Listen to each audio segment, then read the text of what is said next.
সুখবর সুখবর সুখবর। তান্ত্রিক ইউনিভার্সের ক্রিয়েটার বঙ্গ পরিচয় এবং হরর ব্যাংক টিম আপনাদের জন্য নিয়ে এসেছে এক সুবর্ণ সুযোগ।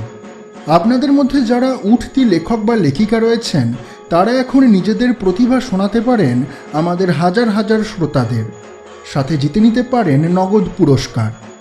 হরর ব্যাংক এবং বঙ্গ পরিচয়ের যৌথ উদ্যোগে শুরু হচ্ছে এক বিশাল প্রতিযোগিতা, রহস্য রোমাঞ্চের শারদিয়া 1428, যেখানে প্রথম পুরস্কার থাকছে নগদ 1500 টাকা, দ্বিতীয় পুরস্কার নগদ 1000 টাকা, তৃতীয় পুরস্কার নগদ 500 টাকা। এছাড়াও প্রথম 20 জনাকে দেওয়া হবে কিছু আকর্ষণীয় পুরস্কার। আজ থেকেই আপনারা নিজেদের লেখা গল্প পাঠাতে পারেন নিম্নলিখিত মাধ্যমে।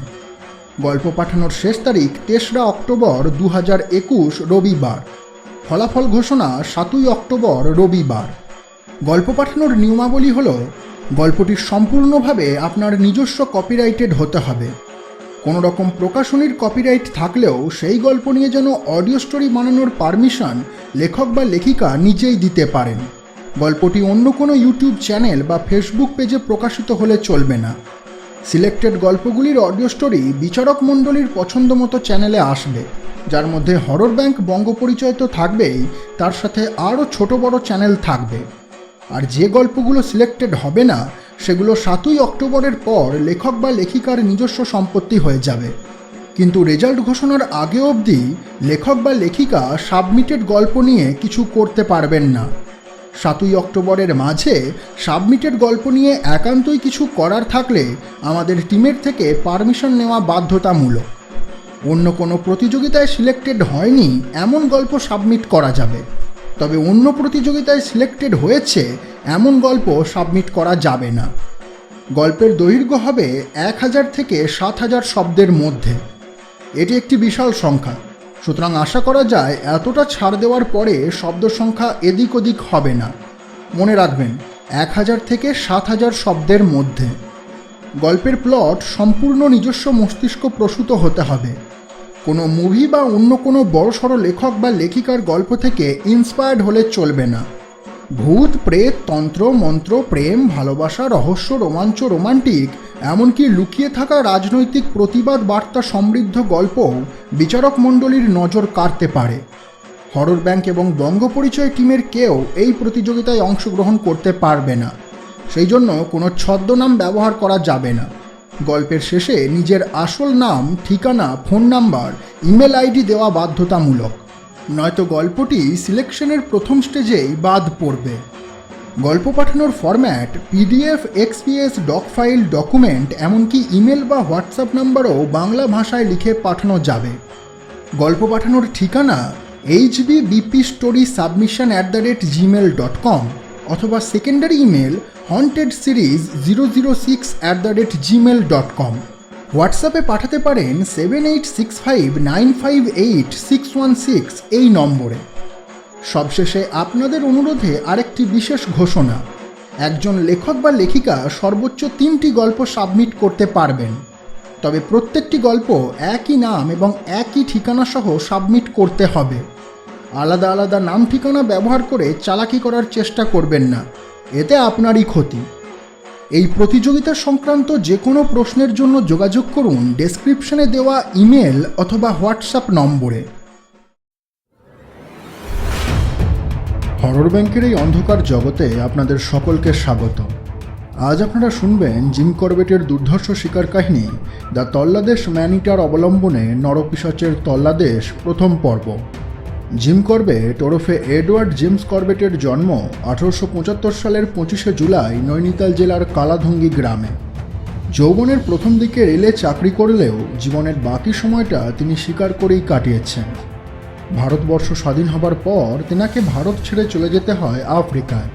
সেখানেই 1955 সালের 19শে এপ্রিল তার মৃত্যু হয়। তার লেখা man eater of Kumaon, the man eating leopard of Rudraprayag, জঙ্গল লর্ড ইত্যাদি পুস্তকে তিনি নিজের সারা জীবনের অভিজ্ঞতার কথা তুলে ধরেছেন। প্রতি বছর 25শে জুলাই উত্তরাখণ্ডের বেশ কিছু জায়গায় আজও তার স্মৃতির উদ্দেশ্যে জন্মবার্ষিকী পালন করা হয়।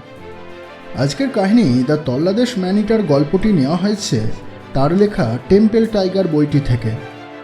আজ আপনাদের আমি গল্প শোনাবো না, কারণ যে বিশেষ কাজে যে অঞ্চলে আমি এখন আছি সেখান থেকে গল্প শোনানো সম্ভব নয়। তাই আজ আপনাদের গল্প শোনাবে এক নতুন পাঠক, যার কণ্ঠে হয়তো আপনারা সত্যিকারের জিম করবেটকে খুঁজে পাবেন। শুনতে থাকুন জয়দীপ দত্তের কণ্ঠে আজকের গল্প জিম করবেটের দুর্ধর্ষ শিকার কাহিনী দ্য তল্লাদেশ ম্যান ইটার অবলম্বনে নরপিশাচের তল্লাদেশ প্রথম পর্ব।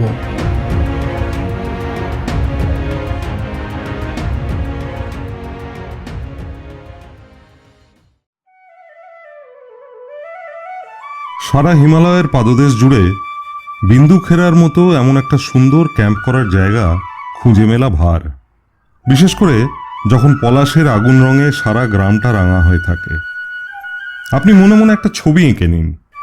মাথার উপর লাল পলাশের চাঁদোয়া, নিচে ছোট্ট ছোট্ট সাদা তাঁবু, আর এ গাছ থেকে ও গাছে লাফিয়ে লাফিয়ে বেড়াচ্ছে অসংখ্য রামধানুকের রং, পাখায় মাখা বেনে, সাতশয়ালি, সোনাবউ, টিয়া, সোনালি কাঠঠোকরা, চূড়ো ফিঙে। তাদের লাফালাফিতে অজস্র পলাশ ফুল ঝরে ঝরে তাঁবুর বাইরের জমিটা একটা আগুন রঙা গালচের মতো হয়ে উঠেছে। অন্যদিকে তাকান, ঘন জঙ্গলে ঢাকা পাদদেশের ওপরে একের পর এক মাথা তুলে উঠেছে হিমালয়ের পর্বতশ্রেণী, মিশেছে চির তুষারাবৃত চূড়ায়।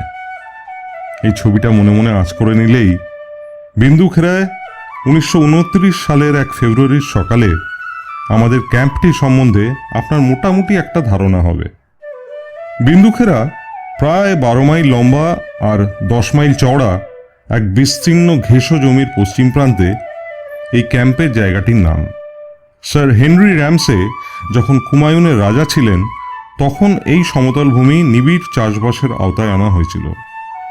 কিন্তু আমার গল্প যখন শুরু তখন এখানে 3টে মাত্র ছোট ছোট গ্রাম আর সমতলের ওপর দিয়ে বয়ে যাওয়া ক্ষীণ স্রোতা পার্বত্য নদীটির দুই ধার দিয়ে সামান্য কয়েক একর জমির চাষবাস।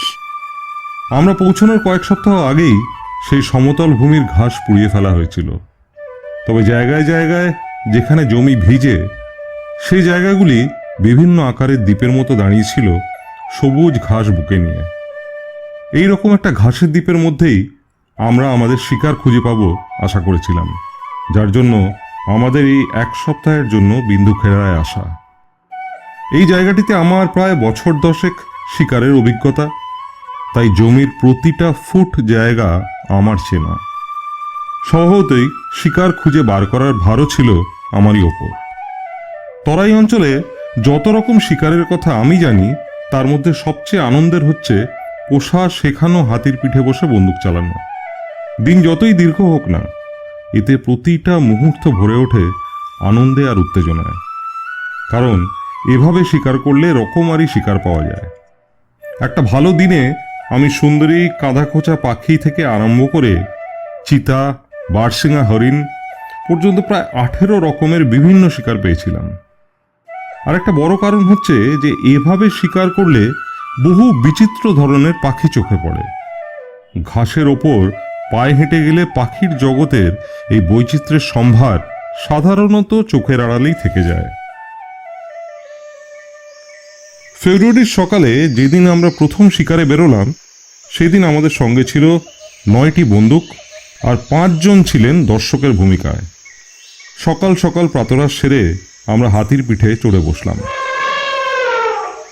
দুধারে 2 জন করে বন্দুকধারীর মধ্যে একটি করে হাতি। এইভাবে লাইন সাজানো হলো। দক্ষিণ দিকে মুখ করে আমরা রওনা দিলাম। আমাদের লাইনের প্রায় 50 গজ আগে একজন বন্দুক নিয়ে চলল।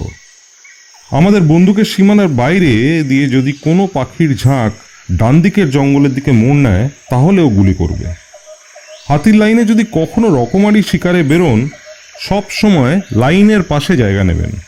তবে বন্দুক আর রাইফেল এই দুটো চালানোতেই আপনাকে সমান দক্ষ হতে হবে, কারণ হাতির লাইনে ধরা পড়লে শিকার সব সময় এক পাশ দিয়ে বেরিয়ে যাওয়ার চেষ্টা করে। আর যে জানোয়ার অন্য শিকারীদের গুলি থেকে বেঁচে পালানোর চেষ্টা করে তাকে তাক করে মারার মতো কঠিন কাজ বড় একটা নেই। ভারতবর্ষের জঙ্গলগুলি ঝকঝকে সুন্দর ভরে ফুল ফলের নানা রকম মিষ্টি গন্ধে যেন মেতে থাকে। সেই গন্ধ বেশিক্ষণ নাকে গেলে একটা শ্যাম্পেনের মতো আমেজ আসে। শুধু মানুষের নয়, পাখিদেরও সেই গন্ধে নেশা হয়। আর শিকারি আর শিকার দুজনেই নেশার ঘোরে লক্ষ্যবিন্দুতে স্থির না থাকতে পারলে পাখি মারা কিরকম কঠিন কাজ হয়ে ওঠে ভেবে দেখুন। তাই অতি উৎসাহী শিকারীর বন্দুকের সঙ্গে উড়ন্ত বুনো পাখির যোগ প্রায়শই ঘটে না। এরকম ঝকঝকে সুন্দর শিকারের দিনে সকাল আর সন্ধ্যার কয়েকটা মিনিট বড় ক্লান্তিকর। তাক করে করে চোখ টনটন করে, সারা শরীরে ব্যথা ধরে যায়। সেদিন সকালে পাখি অনেক ছিল। বেলা বাড়ার সঙ্গে সঙ্গে শিকারীদের হাত ঠিক হয়ে এলো। আমরা মারলাম 5টা ময়ূর, 3টে লাল বুনো মুরগি, 10টা কালো তিতির, 4টে গৌড় তিতির, 2টো ঝোপের গুন্দ্রি আর 3টে খরগোশ। একটা ভালো সম্বার হরিণেরও দেখা পেয়েছিলাম, কিন্তু বন্দুক ঠিক মতো তাক করার আগেই হরিণটা দৌড়ে জঙ্গলের মধ্যে আশ্রয় নিল। যেখানে জঙ্গলের একটা দিক অনেকটা জিভের মতো সমতল ভূমিতে এগিয়ে এসেছে কয়েকশো গজ, সেখানে শিকারের দলটিকে দাঁড় করালাম। এখানে সবসময় অসংখ্য ময়ূর ও বুনো মুরগি পাওয়া যায় বলে জঙ্গলটি বিখ্যাত। কিন্তু বহু নালা, খাল, খন্দ জঙ্গলের রাস্তাটিকে দুর্গম করে রেখেছে, যার ফলে আমাদের লাইনটা সোজাসুজি এগোতে পারবে না। আমাদের লাইনের পেছনে একজন বন্দুক নিয়ে ছিলেন, যার এ ধরনের শিকারের অভিজ্ঞতা জীবনে প্রথম। তাই হাতির দলকে আঁকাবাঁকা পথে না নিয়ে যাওয়াই স্থির করলাম। কয়েক বছর আগে এই জঙ্গলেই আমি এসেছিলাম উইন্ডহ্যামের সঙ্গে একটা বাঘের সন্ধানে। তখনই আমি জীবনে প্রথম দেখি একটা রঙিন বাদুড়। এই সুন্দর বাদুড়গুলো যখন এক গাছের ছায়া থেকে আর এক গাছের ছায়ায় দৌড়াদৌড়ি করে, তখন মনে হয় যেন রংচঙে প্রজাপতি। এগুলি সাধারণত দেখা যায় গভীর সরবনের মধ্যে। শিকারের দলটিকে দাঁড় করিয়ে আমি হাতির দলকে পূবমুখ করে এক লাইনে রওনা করে দিলাম। জমির ওপর থেকে শেষ হাতিটা পা বাড়ানোর সঙ্গে সঙ্গে আমি লাইনটাকে আবার দাঁড় করালাম, মুখ ঘুরিয়ে দিলাম উত্তরের দিকে। এবার আমাদের সোজাসুজি সামনে নগাধিরাজ হিমালয়। আকাশ থেকে একখণ্ড শুভ্র মেঘ নেমে এসেছে পৃথিবীর খুব কাছাকাছি। এত ঘন যেন মনে হয় পরীরা ওর ওপরে দাঁড়িয়ে নাচতে পারে। যখন 17টা হাতি একসঙ্গে এক লাইনে চলে, তখন পায়ের নিচে জমির ওপর নির্ভর করে তাদের গতিবেগ, পরস্পরের মধ্যের ব্যবধান। যেখানে ঘাস খুব গভীর, সেখানে লাইনটার দৈর্ঘ্য আমি 100 গজের মধ্যে কমিয়ে এনেছিলাম। যেখানে ঘাস কম, সেখানে দৈর্ঘ্য ছিল 200 গজের মতন। উত্তর দিকে প্রায় মাইলখানেক এগোনোর পথে আমরা আরও গোটা 30 পাখি আর একটা চিতা পেয়েছিলাম। হঠাৎ লাইনের সামনে লাফ দিয়ে উঠল একটা ভুঁই পেঁচা। এই পেঁচাগুলো সাধারণত থাকে বনরুই, সজারুর পরিত্যক্ত গর্তে। অনেকগুলো বন্দুক কুঁচিয়ে ধরা হয়েছিল বটে, কিন্তু পাখিটা কি মালুম হওয়ার পর বন্দুকগুলো নামিয়ে নেওয়া হয়। এগুলোর আকার তিতিরের প্রায় দ্বিগুণ, ডানাটা সাদা আর পাগুলো সাধারণ পেঁচার থেকে লম্বা। যখন এরকমভাবে শিকারি হাতির বেড়াজালে পড়ে যায়, তখন এই পেঁচাগুলি মাটিতে নামার আগে প্রায় 50-60 গজ খুব নিচে দিয়ে উড়ে যায়। আমার মনে হয় ওরা এটা ইচ্ছে করেই করে, যাতে হাতির পাল ওদের গর্তগুলো পেরিয়ে যায়। কিন্তু দ্বিতীয়বার হাতির দল এগিয়ে এলেই ওরা মাথার উপর দিয়ে উড়ে ফিরে যায় ওদের গর্তের দিকে। এ নিয়মের কোনো ব্যতিক্রম আমি বড় একটা দেখিনি, কিন্তু আজকের পেঁচাটার ধরন ধারণ একটু অন্যরকম মনে হলো। 50-60 গজ সোজা উড়ে গিয়ে পেঁচাটা মাটিতে নামলো না, হঠাৎ ঘুরে ঘুরে আরও উপরে উঠতে লাগলো। কয়েক মুহূর্তের মধ্যেই ব্যাপারটা আমাদের কাছে পরিষ্কার হয়ে গেল। বাঁ দিকে জঙ্গল থেকে হঠাৎ বিদ্যুৎ গতিতে উড়ে এলো একটা বাজ। পেঁচাটা গর্তে ফিরতে না পেরে প্রাণ বাঁচানোর জন্য বাজটার থেকেও উঁচুতে থাকার চেষ্টা করছিল। উপরে ওঠার জন্য প্রাণপণে ডানা ঝাপটাচ্ছিল সেটা। বাজটাও বিশাল ডানার বিস্তারে হাওয়া কেটে ঘুরে ঘুরে উঠছিল তার শিকারের ওপরে। সবাইয়ের, এমনকি মাহুতদেরও দৃষ্টি তখন ওই দিকে। তাই লাইনটা আমি সেখানেই দাঁড় করিয়ে দিলাম। উচ্চতা পরিমাপের কোনো নির্দিষ্ট মাপকাঠি না থাকলে উচ্চতা বোঝা কঠিন, তবে আমার মনে হয় দুটো পাখি তখন প্রায় 1000 ফুট মতন উঁচুতে। পেঁচাটা তখন চক্রাকারে ঘুরতে ঘুরতে প্রায় সাদা মেঘটার কোনা ছুঁই ছুঁই করছে। আমার মনে হলো মেঘের পুরীরা যেন নাচ থামিয়ে রুদ্ধশ্বাসে হাত বাড়িয়ে আছে পেঁচাটিকে বুকে টেনে নেওয়ার জন্য। একবার মেঘের আড়ালে ডুব মারতে পারলেই পেঁচাটি নিশ্চিন্ত। বাজটাও বুঝতে পেরেছিল পেঁচার মতলব। সেও ডানা ঝাপটিয়ে চক্রটিকে ক্রমেই ছোট করে এনে তীব্র গতিতে উঠছিল ওপর দিকে। আমরা সবাই তখন দম বন্ধ করে একটা কথাই ভাবছি, পেঁচাটা কি মেঘের আড়ালে পালাতে পারবে, না ভয় দিশাহারা হয়ে গোঁত্তা খেয়ে নিচে নেমে গর্ততে লুকোনোর চেষ্টা করবে। ভালো করে দেখার জন্য তখন অনেকেরই পকেট থেকে দূরবীন বেরিয়ে এসেছে। চারিদিক ভরে উঠেছে হিন্দি ইংরেজি এই দুই ভাষাতেই উত্তেজিত স্বগতোক্তিতে। না, আর বোধহয় পারল না। নিশ্চয়ই পারবে, আলবাত পারবে, আর একটুখানি গেলেই হয়ে যায়।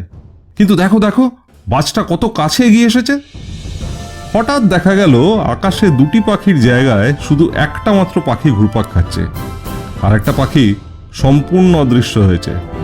বাহ বাহ বাহ বাহ, সাবাস সাবাস, পেঁচাটা মেঘের আড়ালে লুকিয়ে বেঁচে গেছে। সবাই একসঙ্গে হাততালি দিয়ে উঠল। কেউ বা আকাশের দিকে সাদা টুপি নেড়ে অভিবাদন জানালো পেঁচাটিকে। বাজটা কোনো কিছু গ্রাহ্য না করে শোঁ করে ডানায় ভর করে নেমে এলো। তারপর বসলো গিয়ে শিমুল গাছ থেকে পেঁচাটিকে তাড়া করেছিল তারই একটি ডালে। মানুষের কোন ঘটনায় যে কী প্রতিক্রিয়া হয় বলা বড় কঠিন। সেদিন সকাল থেকে আমরা 54টি পাখি আর 4টি জানোয়ার মেরেছিলাম। অনেকগুলি আমাদের তাক ফসকে পালিয়েও গিয়েছে। তা নিয়ে বড় একটা হইচই হয়নি। আর এখন দর্শক, শিকারী, মাহুত সবাই যেন বাজের কবল থেকে পেঁচাটা বেঁচে যাওয়ায় একটা স্বস্তির নিঃশ্বাস ফেলে বেঁচেছে, আনন্দিত হয়ে উঠেছে। সমতল ভূমির উত্তর প্রান্তে এসে আমি আবার হাতির দলটিকে দক্ষিণ মুখে ফেরালাম। যে পার্বত্য নদীটির জলে 3টি গ্রামের চাষের জমি সেচ হয়, তারই ডান দিকের পাড় দিয়ে এগোতে থাকলাম আমরা। এখানকার জমি ভিজে স্যাঁতস্যাঁতে আর ঘাসও খুব ঘন। আমরা সবাই রাইফেল তুলে তৈরি হলাম। এই জায়গাটায় অনেক হরিণ আর বারসিঙা পাওয়া যায়। তাছাড়া একটা চিতাও এখানে পাবো আমরা আশা করছিলাম। আমরা নদীর পাড় দিয়ে প্রায় মাইলখানেক এগিয়ে গেলাম। পথে আমরা মারলাম 5টা ময়ূর, 4টে কাঠময়ূর, 3টে কাদা খোঁচা আর একটা বেশ ভালো শিংওয়ালা বরা হরিণ। এগিয়ে চলেছি ধীরে ধীরে। হঠাৎ আমার কানের কাছে যেন বাজ ফাটল। আমার বাঁ কানের ভেতরের চামড়া যেন জ্বলে গেল, ভেতরের পর্দা গেল ফেটে। আমারই হাতির হাওদার পেছনে একজন দর্শক খুব জোরালো একটা রাইফেল হাতে করে বসেছিলেন। তার হাত থেকে আচমকা রাইফেল ছুটে যাওয়াতেই এই বিপত্তি। এরপরে সারাটা দিন আমার কাটলো অবর্ণনীয় কষ্টে। কোনো রকমে বিনিদ্র একটা রাত কাটিয়ে পরদিন খুব ভোরে কালাধুঙ্গির পথে পা বাড়ালাম। কালাধুঙ্গিতে আমার বাড়ি। দূরত্ব আমাদের ক্যাম্প থেকে প্রায় 25 মাইল। আমি যখন রওনা হলাম ক্যাম্পে তখনও কেউ জেগে ওঠেনি। কালাধুঙ্গিতে নতুন পাশ করা তরুণ ডাক্তারটিও পরীক্ষা করে বললেন আমার কানের পর্দাই ফেটেছে। মাসখানেক পর আমরা নৈনিতালে আমাদের গ্রীষ্মকালীন বাড়িতে গেলাম। সেখানেও র্যামসে হাসপাতালে নৈনিতালের সিভিল সার্জন কর্নেল বারবার একই কথা বললেন। এরপর বেশ কিছুদিন চলে গেল। আমি পরিষ্কার বুঝতে পারছিলাম যে মাথার মধ্যে একটা ফোড়া হচ্ছে। আমার এই অসুস্থতায় আমি তো কষ্ট পাচ্ছিলামই, আমার 2 বোনের অশান্তি ছিল যেন আরও বেশি। হাসপাতালের চিকিৎসায় যখন কোনো ফলই পেলাম না, তখন আমার বোনেদের ও ডক্টর বারবারের ইচ্ছার বিরুদ্ধেই আমি চলে যাওয়া স্থির করলাম। আমি কিন্তু কারো সহানুভূতি আকর্ষণের জন্য এই দুর্ঘটনার কথা বলিনি। এটি বললাম তার কারণ এর পরে যে তল্লাদেশ মানুষ খেকো বাঘের গল্প আপনাদের শোনাবো, তার সঙ্গে এই দুর্ঘটনার যোগ খুব গভীর। 1929 সালে বিল বেনেস ও হ্যাম ভিভিয়ান ছিলেন যথাক্রমে আলমোড়া ও নৈনিতালের ডেপুটি কমিশনার। দুজনকেই দারুণ ভোগাচ্ছিল দুটো মানুষ খেকো বাঘ। প্রথমজনকে তল্লাদেশের মানুষ খেকো বাঘ আর দ্বিতীয়জনকে চৌগড় মানুষ খেকো বাঘ। আমি ভিভিয়ানকে কথা দিয়েছিলাম তার বাঘটি প্রথমে মারার চেষ্টা করব, কিন্তু সে শীতে বাঘটা বিশেষ উপদ্রব করেনি। তাই ভিভিয়ানের অনুমতি নিয়ে আমি বেনেসের অঞ্চলের বাঘটাই আগে মারার সংকল্প করলাম। আমার এই সংকল্পের পেছনে আরেকটা ধারণাও কাজ করছিল।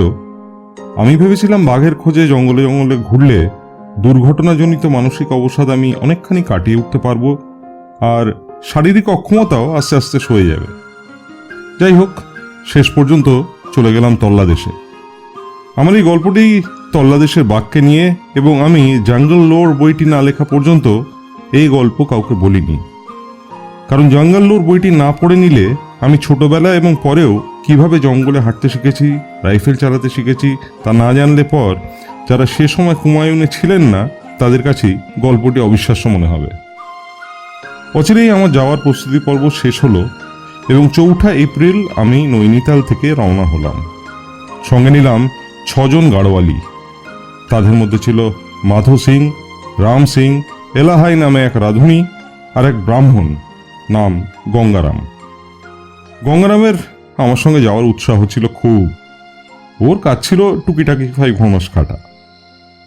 14 মাইল হেঁটে কাঠগোদামে নেমে আমরা ট্রেনে উঠলাম সন্ধেবেলা। বেরেলি পিলিভিট হয়ে টনকপুরে গিয়ে পৌঁছলাম পরদিন দুপুরবেলায়। এখানে বেনেস তার পেশকারকে পাঠিয়েছিল আমার সঙ্গে দেখা করতে। তার কাছেই শুনলাম যে তার আগের দিনই তল্লাদেশের মানুষ খেকো একটি ছোট ছেলেকে মেরেছে। সে আরও জানালো যে বেনেসের নির্দেশ অনুযায়ী আমার শিকারের টোপ হিসেবে 2টি বাচ্চা মোষ চম্পাবত দিয়ে তল্লাদেশে পাঠানো হয়েছে। আমার লোকজনেরা রান্নাবান্না করে তাদের খাওয়া দাওয়া শেষ করে নিল। আমি খেয়ে নিলাম ডাকবাংলোয়। সেই রাতেই আমরা পায়ে হেঁটে বেরিয়ে পড়লাম 24 মাইল দূরে কালাধুঙ্গার পথে। এখানে বলে নেওয়া ভালো যে কালাধুঙ্গি কিন্তু আলাদা, কালাধুঙ্গা আলাদা জায়গা। রাস্তার প্রথম 12 মাইল বরমদেও হয়ে পবিত্র পূর্ণগিরি পাহাড়ের নিচ পর্যন্ত অধিকাংশই গভীর বনের মধ্যে দিয়ে যেতে হয়। ওই পাহাড়ের নিচেই রাস্তাটা শেষ হয়ে গেছে। এখান থেকে কালাধুঙ্গায় যাওয়ার 2টো পায়ে চলা পথের মধ্যে একটা বেছে নিতে হয়। একটি যেটি একটু দীর্ঘ, সেই পথটি বাঁ দিক দিয়ে খাড়া উঠে গিয়ে পূর্ণগিরি মন্দিরে পৌঁছেছে। সেখান থেকে উতরাইয়ের রাস্তা নেমে গিয়েছে কালাধুঙ্গা গ্রামে। আরেকটি পথ গিয়েছে কলিয়ারের 10 লক্ষ ঘনফুট শাল কাঠ কাটার সময় তৈরি ট্রামওয়ে লাইনের সমান্তরাল হয়ে। আসলে এটি রেলপথ। তখন কাঠ চালানোর জন্য তৈরি রেলপথকে ট্রামওয়ে লাইনই বলা হতো। সারদা নদীর খাদ ধরে 4 মাইল লম্বা কলিয়ারের ট্রামওয়ে লাইনটি বহুদিন হলো জলে ভেসে গেছে। কিন্তু যেখানে পাহাড়ের পাথুরে অংশের ওপর দিয়ে পাথর কেটে লাইন বসানো হয়েছিল সেখানে তার কিছু অংশ এখনো রয়েছে। আমার সঙ্গে ভারী বোঝা নিয়ে যে গাড়োয়ালিরা চলছিল তাদের পক্ষে এই রাস্তাটা পার হওয়া ক্রমেই দুঃসাধ্য হয়ে উঠছিল। তার উপরে নদীর খাদ ধরে আমরা আধা আধি পথ আসতে না আসতেই রাতের অন্ধকার নেমে এলো। রাত্রে তাঁবু ফেলার মতো একটা জায়গা খুঁজে বার করা খুব সহজ হলো না। কয়েকটা জায়গা মিলল বটে, তবে ওপর থেকে পাথর গড়িয়ে পড়ে বিপদ ঘটবার আশঙ্কা আছে। অনেক খোঁজাখুঁজির পর শেষ পর্যন্ত একটা চাতালের মতো পাথর পাওয়া গেল। মাথার উপর ছাতের মতো আরেকটি পাথর থাকার জায়গাটা মোটামুটি নিরাপদ মনে হলো। এখানেই আমরা রাত কাটাবো স্থির করলাম। আমি খাওয়া দাওয়া সেরে নিলাম। আমার লোকজন নদীর ভেসে আসা কাঠকুটো কুড়িয়ে রান্নাবান্না সেরে নিচ্ছিল। আমি জামা কাপড় ছেড়ে ক্যাম্প খাটে গা এলিয়ে দিলাম। আমার ক্যাম্পিংয়ের সাজ সরঞ্জাম বলতে এই ক্যাম্প খাটটি ছাড়া ছিল একটা হাতমুখ ধোয়ার পাত্র আর একটা 40 পাউন্ডের তাঁবু। সারা দিনটা খুব গরম ছিল, আর টনকপুরে ট্রেন থেকে নেমে আমরা এই পর্যন্ত প্রায় 16 মাইল হেঁটেছি। আমার সারা শরীর জুড়ে একটা ক্লান্তির আমেজ। বেশ আরাম করে একটা সিগারেট ধরিয়ে টানছিলাম। হঠাৎ আমার চোখে পড়ল নদীর ওপারে 3টি আলো। নেপাল অঞ্চলে প্রত্যেক বছরই বনে আগুন লাগানো হয় এই এপ্রিল মাস নাগাদ। এই আলোগুলো দেখে আমার মনে হলো নদীর খাদের হাওয়ার ধিকি ধিকি জ্বলে ওঠা কোনো মরা গাছের কাঠ হয়তো জ্বলে উঠেছে। আমি শুয়ে আলোগুলো দেখতে দেখতেই আরেকটু ওপরে আরও 2টো আলো জ্বলে উঠল। একটু পরেই নতুন 2টি আলোর বাঁ দিকেরটি ঢালু জমির পাড় দিয়ে আস্তে আস্তে নেমে এসে প্রথম 3টি আলোর মাঝেরটির সঙ্গে মিশে গেল। এবার আমি নিঃসন্দেহ হলাম যে এগুলো আলোই, কোনো আগুন নয়। আলোগুলো সব একই আকারের, ব্যাসের দৈর্ঘ্য হবে 2 ফুট মতো। আলোগুলো জ্বলছিল স্থির অচঞ্চল শিখায়, কোনো ধোঁয়ার চিহ্নমাত্র ছিল না। তারপরেই আরো কিছু আলো দেখা গেল, কিছু বাঁদিকে, কিছু পাহাড়ের আরো ওপরে। তখন আমার মনে হলো কোনো বড় জমিদার হয়তো শিকার করতে বেরিয়ে দামি কিছু হারিয়ে ফেলেছেন আর লোকজনকে লণ্ঠন হাতে পাঠিয়েছেন তারই সন্ধানে। একথা আমার হঠাৎ কেন মনে হলো জানি না, কিন্তু এই বরফ গলা নদীর ওপারেও নানা রকম অদ্ভুত কাণ্ড ঘটে। আমার লোকজন তখন আমারই মতো আলোগুলো সম্বন্ধে কৌতূহলী হয়ে উঠেছে। নিচে নিস্তরঙ্গ নদী, চারিদিকে জঙ্গলের সীমাহীন স্তব্ধতা। আলোগুলোর দূরত্ব আমাদের আস্তানা থেকে প্রায় 150 গজ। আমি জিজ্ঞাসা করলাম তারা কোনো গলার আওয়াজ শুনতে পাচ্ছে কিনা। তারা উত্তর দিল কিছুই শোনা যাচ্ছে না। ওপারের পাহাড়ে কি হচ্ছে তা নিয়ে জল্পনা কল্পনা করা এখন বৃথা। সারাদিনের পরিশ্রমের পর আমরাও ছিলাম ক্লান্ত, তাই কিছুক্ষণের মধ্যেই ক্যাম্পের সবাই ঘুমিয়ে পড়ল। রাত্রে শুধু একটা ঘোড়াল আমাদের উপরের পাহাড় থেকে বিপদ সংকেত জানিয়েছিল। তার কিছুক্ষণের মধ্যেই আমরা একটা চিতার ডাক শুনেছিলাম। এখনো আমাদের পার হতে হবে অনেকখানি পথ, আর চড়াইয়ের রাস্তাটাও বেশ দুর্গম। আমি আমার লোকজনদের জানিয়েই রেখেছিলাম যে আমাদের ভোর থাকতেই রওনা হতে হবে। পূবে প্রথম ভোরের আলো ফোটার সঙ্গে সঙ্গেই 1 কাপ গরম চা আমার হাতে এসে গেল। আমাদের ক্যাম্প ভাঙা মানে তো টুকটাক কিছু বাসনপত্র আর আমার ক্যাম্প খাটটা গুছিয়ে নেওয়া, তাই সময় বিশেষ লাগলো না। নদীর খাদের মধ্যে দিয়ে একটা ছাগল চলার পথ দিয়ে আমার রাঁধুনি আর গাড়োয়ালিরা লাইন করে নামছিল। কলিয়ারির আমলে এই গর্তটার উপরে একটা লোহার সাঁকো ছিল। আমি কাল রাতে যে পাহাড়টার আলো দেখেছিলাম সেই দিকে তাকালাম। সূর্য উঠতে তখন আর বিশেষ দেরি নেই। দূরের জিনিসও এখন বেশ স্পষ্ট দেখা যায়। আমি নদীর পাড় থেকে পাহাড়ের চূড়া পর্যন্ত, তারপর পাহাড়ের চূড়া থেকে নদীর পাড় পর্যন্ত প্রতিটা ইঞ্চি জমি তন্ন তন্ন করে খুঁজে দেখলাম। প্রথমে শুধু চোখে, পরে দূরবীন দিয়ে, কিন্তু কোনো জনমানবের চিহ্ন আমার চোখে পড়ল না। আমার প্রথম ধারণাও যে অমূলক তার প্রমাণও পেয়ে গেলাম। ধিকে ধিকে জ্বলা কোনো আগুন আমার চোখে পড়ল না। আর এক ঝলক তাকালেই বোঝা যায় যে এই অঞ্চলের গাছপালা অন্তত গত 1 বছরের মধ্যে পোড়ানো হয়নি। পাহাড়টা আগাগোড়াই শক্ত পাথর, গাছপালা নেই বললেই চলে। পাথরের মধ্যে শেকড় চালানোর মতো ফাটল যেখানে আছে সেসব জায়গায় কিছু ঝোপঝাড়, কিছু অপুষ্ট গাছ গজিয়েছে। যেখানে আলো দেখা গিয়েছিল সেটা একটা পাথরের দেয়ালের মতো সোজা খাড়াই। মানুষকে উপর থেকে ঝুলিয়ে না নামিয়ে দিলে কোনো মানুষের পক্ষে সেখানে যাওয়া অসম্ভব। 9 দিন বাদে পাহাড়িদের কাজ শেষ হয়ে যাওয়ার পরে আমি 1 রাতের জন্য কালাধুঙ্গায় তাঁবু ফেলেছিলাম। যারা প্রাকৃতিক সৌন্দর্য ভালোবাসেন বা মাছ ধরার নেশা আছে যাদের, তাদের কাছে কালাধুঙ্গা কুমায়ুন অঞ্চলের একটি স্বর্গবিশেষ। নেপাল ভারতকে যে কার্ড দিয়েছিল তা কেটে আনবার সময় কলিয়ার এখানে একটা বাংলো বানিয়েছিলেন। সেই বাংলো থেকে গড়ানো জমি থাকে থাকে নেমে গেছে সারদা নদী পর্যন্ত। এই থাকগুলোর ওপর কোনো একসময় শস্য ফলানো হতো, এখন এইগুলি ভরে আছে ঘন সবুজ ঘাসে। এখানে সকালে সন্ধ্যায় ঘাস খেতে আসে সম্বর আর চিতল হরিণ। বাংলোর পেছন দিকে ঢেউ খেলানো নিবিড় বন, সেখানে আছে চিতা আর বাঘ, আরও আছে ময়ূর, বনমোরগ আর কালিচ পাখির ঝাঁক। বাংলোর নিচেই সারদা নদীর জল থেকে তৈরি হয়েছে বড় বড় পুকুর আর মাছের ভেড়ি। সারা অঞ্চলে মাছ ধরার এমন জায়গাটি মেলা ভার। আপনি বড় হুইল ছিপেই ধরুন বা বোলতার টোপ দিয়ে হালকা ছিপেই ধরুন।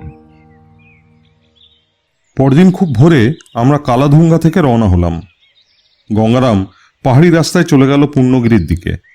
আমরা সারদা নদীর গভীর উপত্যকা দিয়ে সোজা পথ ধরলাম। গঙ্গারামকে 10 মাইল ঘুরপথে পাঠানোর উদ্দেশ্য হল পবিত্র পূর্ণগিরি মন্দিরের বিগ্রহের সামনে আমাদের জন্য পুজো দেওয়া।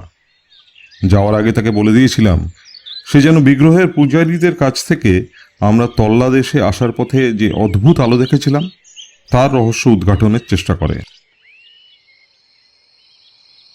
পরদিন সন্ধেবেলা যখন সে টনকপুরে আমাদের সঙ্গে মিলিত হলো, তখন তার কাছেই শুনলাম সেই কাহিনী। এর কিছুটা সে নিজে লক্ষ্য করেছে, আর বাকিটাও শুনেছে মন্দিরের পুরোহিতদের কাছে। পূর্ণগিরি মন্দিরে ভগবতীর পুজো হয়। হাজার হাজার তীর্থযাত্রী প্রতি বছর এখানে আসে। এখানে আসার দুটি মাত্র পথ আছে, একটা আসে বারামদেও থেকে, আরেকটা কালাধুঙ্গা থেকে। এই দুটো পথই চূড়ার কিছু নিচে পাহাড়ের উত্তর পাড়ে এসে মিশেছে। এইখানেই পূর্ণগিরির দুটি মন্দিরের মধ্যে একটি, যেটি সম্বন্ধে কম লোকই আগ্রহী। বিখ্যাত পূর্ণগিরির মন্দিরটি আরও ওপরে বাঁ দিকে। এই পবিত্র মন্দিরটিতে আসার রাস্তা একটি, সেটা হলো খাড়া এক পাথুরে পাহাড়ের মধ্যে এক ফাটল দিয়ে। শিশু, বৃদ্ধ বা যাদের মনের জোর কম, তারা এই মন্দিরে যায় পাহাড়িদের পিঠে, একরকম ঝুড়িতে। ওপরের মন্দিরে পৌঁছতে পারে একমাত্র তারাই যাদের ওপর ভগবতী প্রসন্না। অন্যরা অন্ধ হয়ে যায় এবং তাদের পুজো দিতে হয় নিচের মন্দিরে। ওপরের মন্দিরে পুজো আরম্ভ হয় সূর্যোদয়ের সঙ্গে সঙ্গে, চলে দুপুর পর্যন্ত। এরপরে নিচের মন্দির পার হয়ে যাওয়া নিষিদ্ধ। ওপরের পবিত্র মন্দিরের কাছেই একটা প্রায় 100 ফুট উঁচু পাথরের চাঁই আছে। এই পাথরটির ওপরে ওঠা দেবী নিষিদ্ধ করে দিয়েছেন। বহুকাল আগে এক অহংকারী সাধু নিজেকে দেবীর সমান প্রতিপন্ন করার জন্য ওই পাথরটার ওপর উঠেছিলেন। দেবী সাধুর স্পর্ধায় কুপিত হয়ে পাথরটির ওপর থেকে ছুঁড়ে ফেলে দিয়েছিলেন তাকে বরফগলা নদীর ওপারের পাহাড়টির ওপর। এই সাধুই পূর্ণগিরি থেকে চিরকালের মতো নির্বাসিত হয়ে 2000 ফুট নিচে আলো জ্বালিয়ে দেবী ভগবতীর পুজো করেন। এই পুজোর আলো কোনো কোনো বিশেষ সময় দেখা যায়। আমরা দেখেছিলাম 5ই এপ্রিল। আর এই আলো দেখতে পায় একমাত্র তারাই যারা দেবীর অনুগ্রহ লাভ করেছে। দেবী আমাকেও আমার লোকজনদের কৃপা করেছেন, কারণ আমরা যাচ্ছিলাম পাহাড়িদের উপকার করতে, যারা দেবীর আশ্রিত। এই পুরো কাহিনীটাই গঙ্গারাম আমাকে শুনিয়েছিল যখন আমরা টনকপুরে ট্রেনের জন্য অপেক্ষা করছিলাম। সপ্তাহ কয়েক পরে আমার সঙ্গে দেখা করতে এলেন পূর্ণগিরির রাওয়াল, প্রধান পুরোহিত। পূর্ণগিরির আলো সম্পর্কে আমি একটি স্থানীয় কাগজে একটা প্রবন্ধ লিখেছিলাম। তিনি প্রবন্ধটি নিয়ে আলোচনা করতে এবং আমাকে অভিনন্দন জানাতে এসেছিলেন, কারণ আমি একমাত্র ইউরোপিয়ান যার ওই আলো দেখার সৌভাগ্য হয়েছে। আমার প্রবন্ধে এই আলো সম্বন্ধে আমি নিজের যুক্তি দিয়ে একটা ব্যাখ্যা দিয়েছিলাম, যেমন এখানেও দিয়েছি। সেই প্রবন্ধে আমি উল্লেখ করেছিলাম যে পাঠকরা যদি আমার ব্যাখ্যা গ্রহণযোগ্য মনে না করেন, তাহলে এই বিষয়গুলি মনে রাখলে ভালো করবেন। এই আলোগুলি একসঙ্গে জ্বলে ওঠেনি। সব আলো একই আকারে, প্রায় 2 ফুট ব্যাস বিশিষ্ট। বাতাসেও আলোগুলো ছিল স্থির। আলোগুলো এক জায়গা থেকে আরেক জায়গায় নড়াচড়া করে বেড়াতে পারে। প্রধান পুরোহিত জোরের সঙ্গে বললেন, আলোর ব্যাপারটা এক প্রতিষ্ঠিত সত্য, সে বিষয়ে কোনো বিরোধ থাকতেই পারে না। আমি তার সঙ্গে একমত হলাম, কারণ আলোগুলি আমি নিজের চোখে দেখেছি। এ বিশ্বাসও আমার ছিল যে আলোগুলির কারণ সম্পর্কে যে ব্যাখ্যা আমি দিয়েছি তার বাইরে কোনো ব্যাখ্যা থাকতে পারে না। পরের বছর আমি এবং স্যার ম্যালকম, এখন লর্ড হেইলি, যিনি তখন ইউপির গভর্নর ছিলেন, তার সঙ্গে সারদা নদীতে মাছ ধরতে গিয়েছিলাম। স্যার ম্যালকম আমার প্রবন্ধটি দেখেছিলেন। আমরা যখন সারদা নদীর সেই খাতের দিকে এগোচ্ছিলাম, তিনি আমায় বললেন কোথায় আলো দেখতে পেয়েছি সেই জায়গাটা দেখিয়ে দিতে। আমার সঙ্গে 4 জন ধিমা অর্থাৎ জেলে ছিল। তারাই সারনি মানে চামড়া ফোলানো নৌকো করে আমাদের এক মাছ ধরার জায়গা থেকে আরেক মাছ ধরার জায়গায় নিয়ে যাচ্ছিল। কুমায়ুন ও নেপাল পাহাড়ের ওপরের দিকে পাইনের জঙ্গল কেটে নদী দিয়ে কাঠ ভাসিয়ে বরমদেও ঘাটে পৌঁছানোর কাজে এক ঠিকাদার যে 20 জন লোককে কাজে লাগিয়েছিল, এই ধিমারা তাদেরই দলের। এই কাজটি খুবই সময় সাপেক্ষ, কঠিন এবং অত্যন্ত বিপজ্জনক। এই কাজে যেমন সাহস চাই, তেমনই চাই এই বিপজ্জনক ভয়ঙ্কর নদী ও তার খালখন্দ সম্বন্ধে গভীর জ্ঞান। কলিয়ারির পাথর কাটিয়ে যে ধাপটা বার করেছিলাম এবং তল্লাদেশে যাওয়ার পথে আমি ও আমার লোকেরা যেখানে রাত কাটিয়েছিলাম, তার নিচেই ছিল এক সরু বালির চড়া। এখানে আমার নির্দেশে ধিমারা পাড়ে সারনি ভেরালো। আমরা নামলাম। আমি যখন যে জায়গায় আলোগুলো দেখা গিয়েছিল সেই জায়গাটা দেখিয়ে দিলাম, তখন স্যার ম্যালকম বললেন, ধিমারা হয়তো এ ব্যাপারে কিছু জানতে পারে। তিনি ধিমাদের দিকে ফিরে চাইলেন। কোনো ভারতীয়র কাছ থেকে খবর বার করতে গেলে কিভাবে কথাবার্তা বলতে হয় তা তিনি ভালো মতনই জানেন, আর ওদের ভাষাও উনি অনর্গল বলতে পারেন। তিনি ওদের কাছ থেকে এই তথ্যগুলো সংগ্রহ করলেন। ওদের বাড়ি হলো ক্যাংড়া উপত্যকায়। ওদের চাষবাস কিছু আছে, কিন্তু চাষের রোজগারে সংসার চলে না।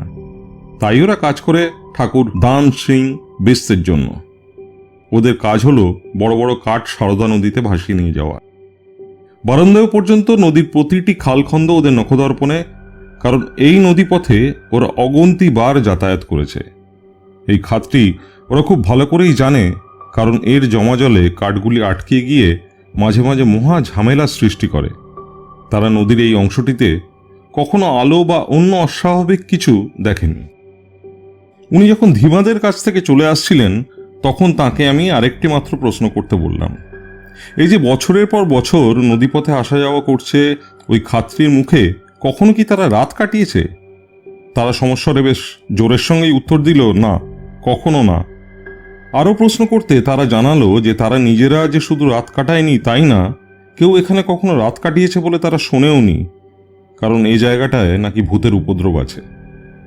এখান থেকে 2000 ফুট ওপরে একটা সরু ফাটল দীর্ঘকাল ধরে তীর্থযাত্রীদের পায়ের ঘষায় ঘষায় মসৃণ হয়ে গেছে। লম্বা ফাটলটা প্রায় 50 গজ নেমে এসেছে, কিন্তু সেখানে হাত দিয়ে ধরার মতো কোনো অবলম্বন নেই।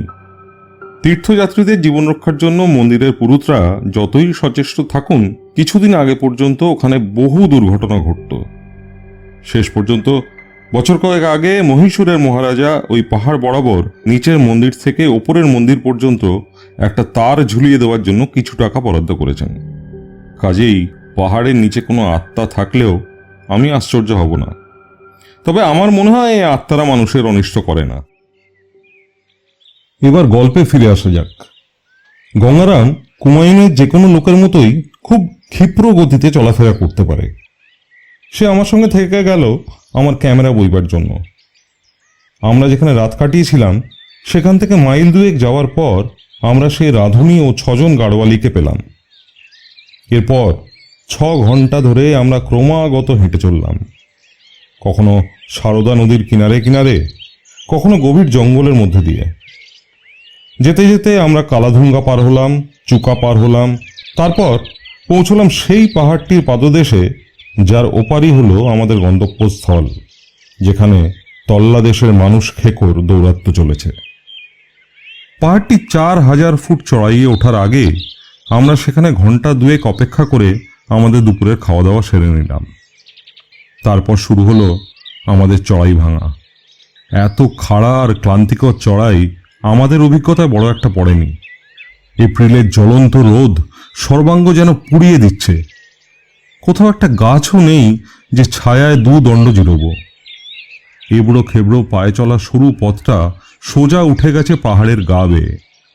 এক আধটা বাঁক থাকলেও হয়তো ওঠার কিছুটা সুবিধা হতো। থেমে থেমে বহু কষ্টে আমরা সন্ধে নাগাদ একটা কুঁড়ে ঘরের কাছাকাছি থামলাম। ঘরটি পাহাড়ের চূড়া থেকে প্রায় 1000 ফুট নিচে। চুকাতেই আমাদের বলে দেওয়া হয়েছিল এই কুঁড়ে ঘরটি এড়িয়ে যেতে, কারণ পাহাড়ের দক্ষিণ দিকে এইটাই একমাত্র জনবসতি হওয়ার দরুন মানুষকে কখনো দিয়ে থাকে। আমাদের আর এগোনোর শক্তি অবশিষ্ট ছিল না, তাই পথের কয়েকশো গজ দূরে এই কুঁড়ে ঘরটির দিকেই এগিয়ে গেলাম আমরা। এই কুঁড়ে ঘরে বাস করে 2টি পরিবার। তারা এত মানুষজন আসায় খুব খুশি। কিছুক্ষণ বিশ্রাম করে রাত্রের খাওয়া দাওয়া সেরে নেওয়ার পর আমার লোকজন আশ্রয় পেল খিল দেওয়া ঘরের মধ্যে। আমি কুঁড়ে ঘরটির পাশেই একটা গাছের নিচে ক্যাম্প খাটটা পেতে শুয়ে পড়লাম। আমার পাশ দিয়ে বয়ে চলেছে ছোট্ট একটা ঝর্ণা। এই ঝর্ণার জলেই পরিবার 2টি রান্না খাওয়া চলে। সে রাত্রে আমার সঙ্গী ছিল আমার রাইফেলটি আর একটা টিমটিমে লণ্ঠন। সে রাত্রে শুয়ে শুয়ে আমি সম্পূর্ণ পরিস্থিতিটা মনে মনে ভাবার চেষ্টা করলাম। প্রত্যেক গ্রাম প্রধানকে বিল বেনেস জানিয়ে দিয়েছিলেন যে আমি না যাওয়া পর্যন্ত মানুষ বা অন্য কোনো জন্তু বাঘের হাতে মারা পড়লে তা যেন সরিয়ে না নেওয়া হয়। টনকপুরে পেশকার যে ছেলেটির কথা আমায় বলেছিল, সে মারা পড়েছিল 4 তারিখে, আর আজ হলো 6 তারিখের রাত। টনকপুরে গাড়ি ছাড়ার পর আমরা একটা মিনিটও নষ্ট না করে যত তাড়াতাড়ি সম্ভব ঘটনাস্থলে পৌঁছানোর আপ্রাণ চেষ্টা করছি। আমি জানতাম আমরা পৌঁছানোর আগেই বাঘটা তার শিকারের সবটাই খেয়ে ফেলবে, তবে তাকে যদি ঘাঁটানো না হয় তাহলে হয়তো ধারে কাছেই সে আরও 2-1 দিন থাকবে। সেদিন সকালে ক্যাম্প ছাড়ার আগে আমি ভেবেছিলাম যে সময় মতো গন্তব্যস্থলে পৌঁছে সেই বাচ্চা মোষগুলোর একটিকে বেঁধে হয়তো টোপ করতে পারব, কিন্তু সারদা নদী থেকে এই দুর্গম চড়াইয়ের রাস্তাটাই আমার সব পরিকল্পনা ভেস্তে দিল। এরকম অবস্থায় একটা দিন হাত থেকে ফসকে যাওয়া খুবই আফসোসের ব্যাপার, কিন্তু কি আর করা যাবে। আমি একমাত্র আশা করতে পারি যে বাঘটা তার শিকারের থেকে খুব বেশি দূরে সরে যায়নি। আমার একটা বড় রকম অসুবিধা হলো, আমি কুমায়ুনের এই অঞ্চলটা ভালো চিনি না।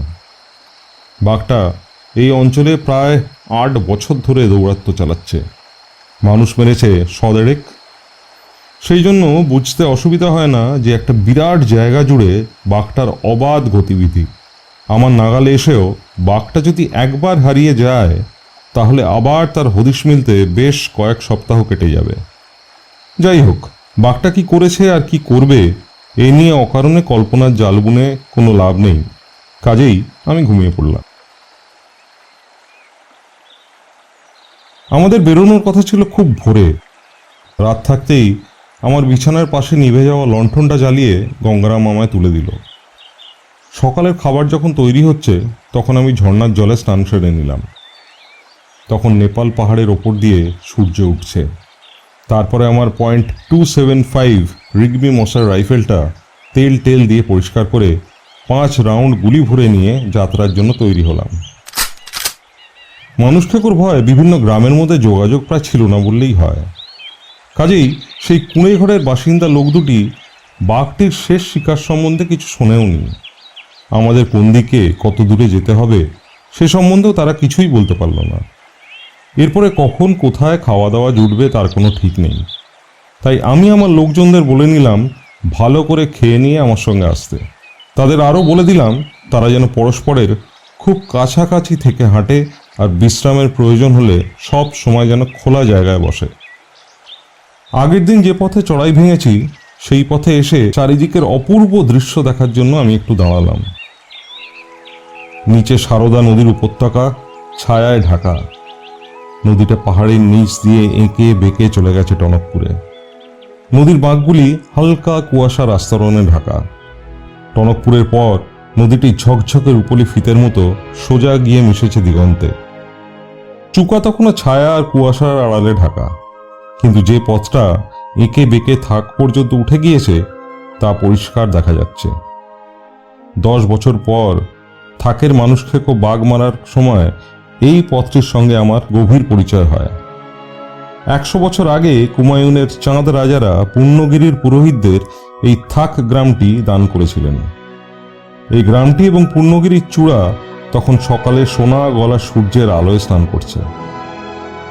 সেই দিনটির পর আজ প্রায় 25 বছর কেটে গেছে।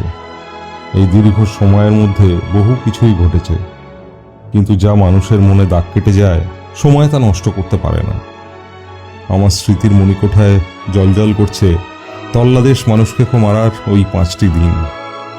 এই দীর্ঘ সময়ের ব্যবধানেও ওই দিন কটির স্মৃতি আমার মনে আজকের দিনটির মতোই স্পষ্ট, উজ্জ্বল। পাহাড়ের উপর দেখি আমি যে পথ দিয়ে এসেছি সেই পথটি বেশ ভালো একটা জঙ্গলের রাস্তার সঙ্গে মিলেছে। প্রায় 6 ফুট চওড়া রাস্তাটা চলে গেছে পূব থেকে পশ্চিমে। এখানে আমি একটা সমস্যায় পড়লাম।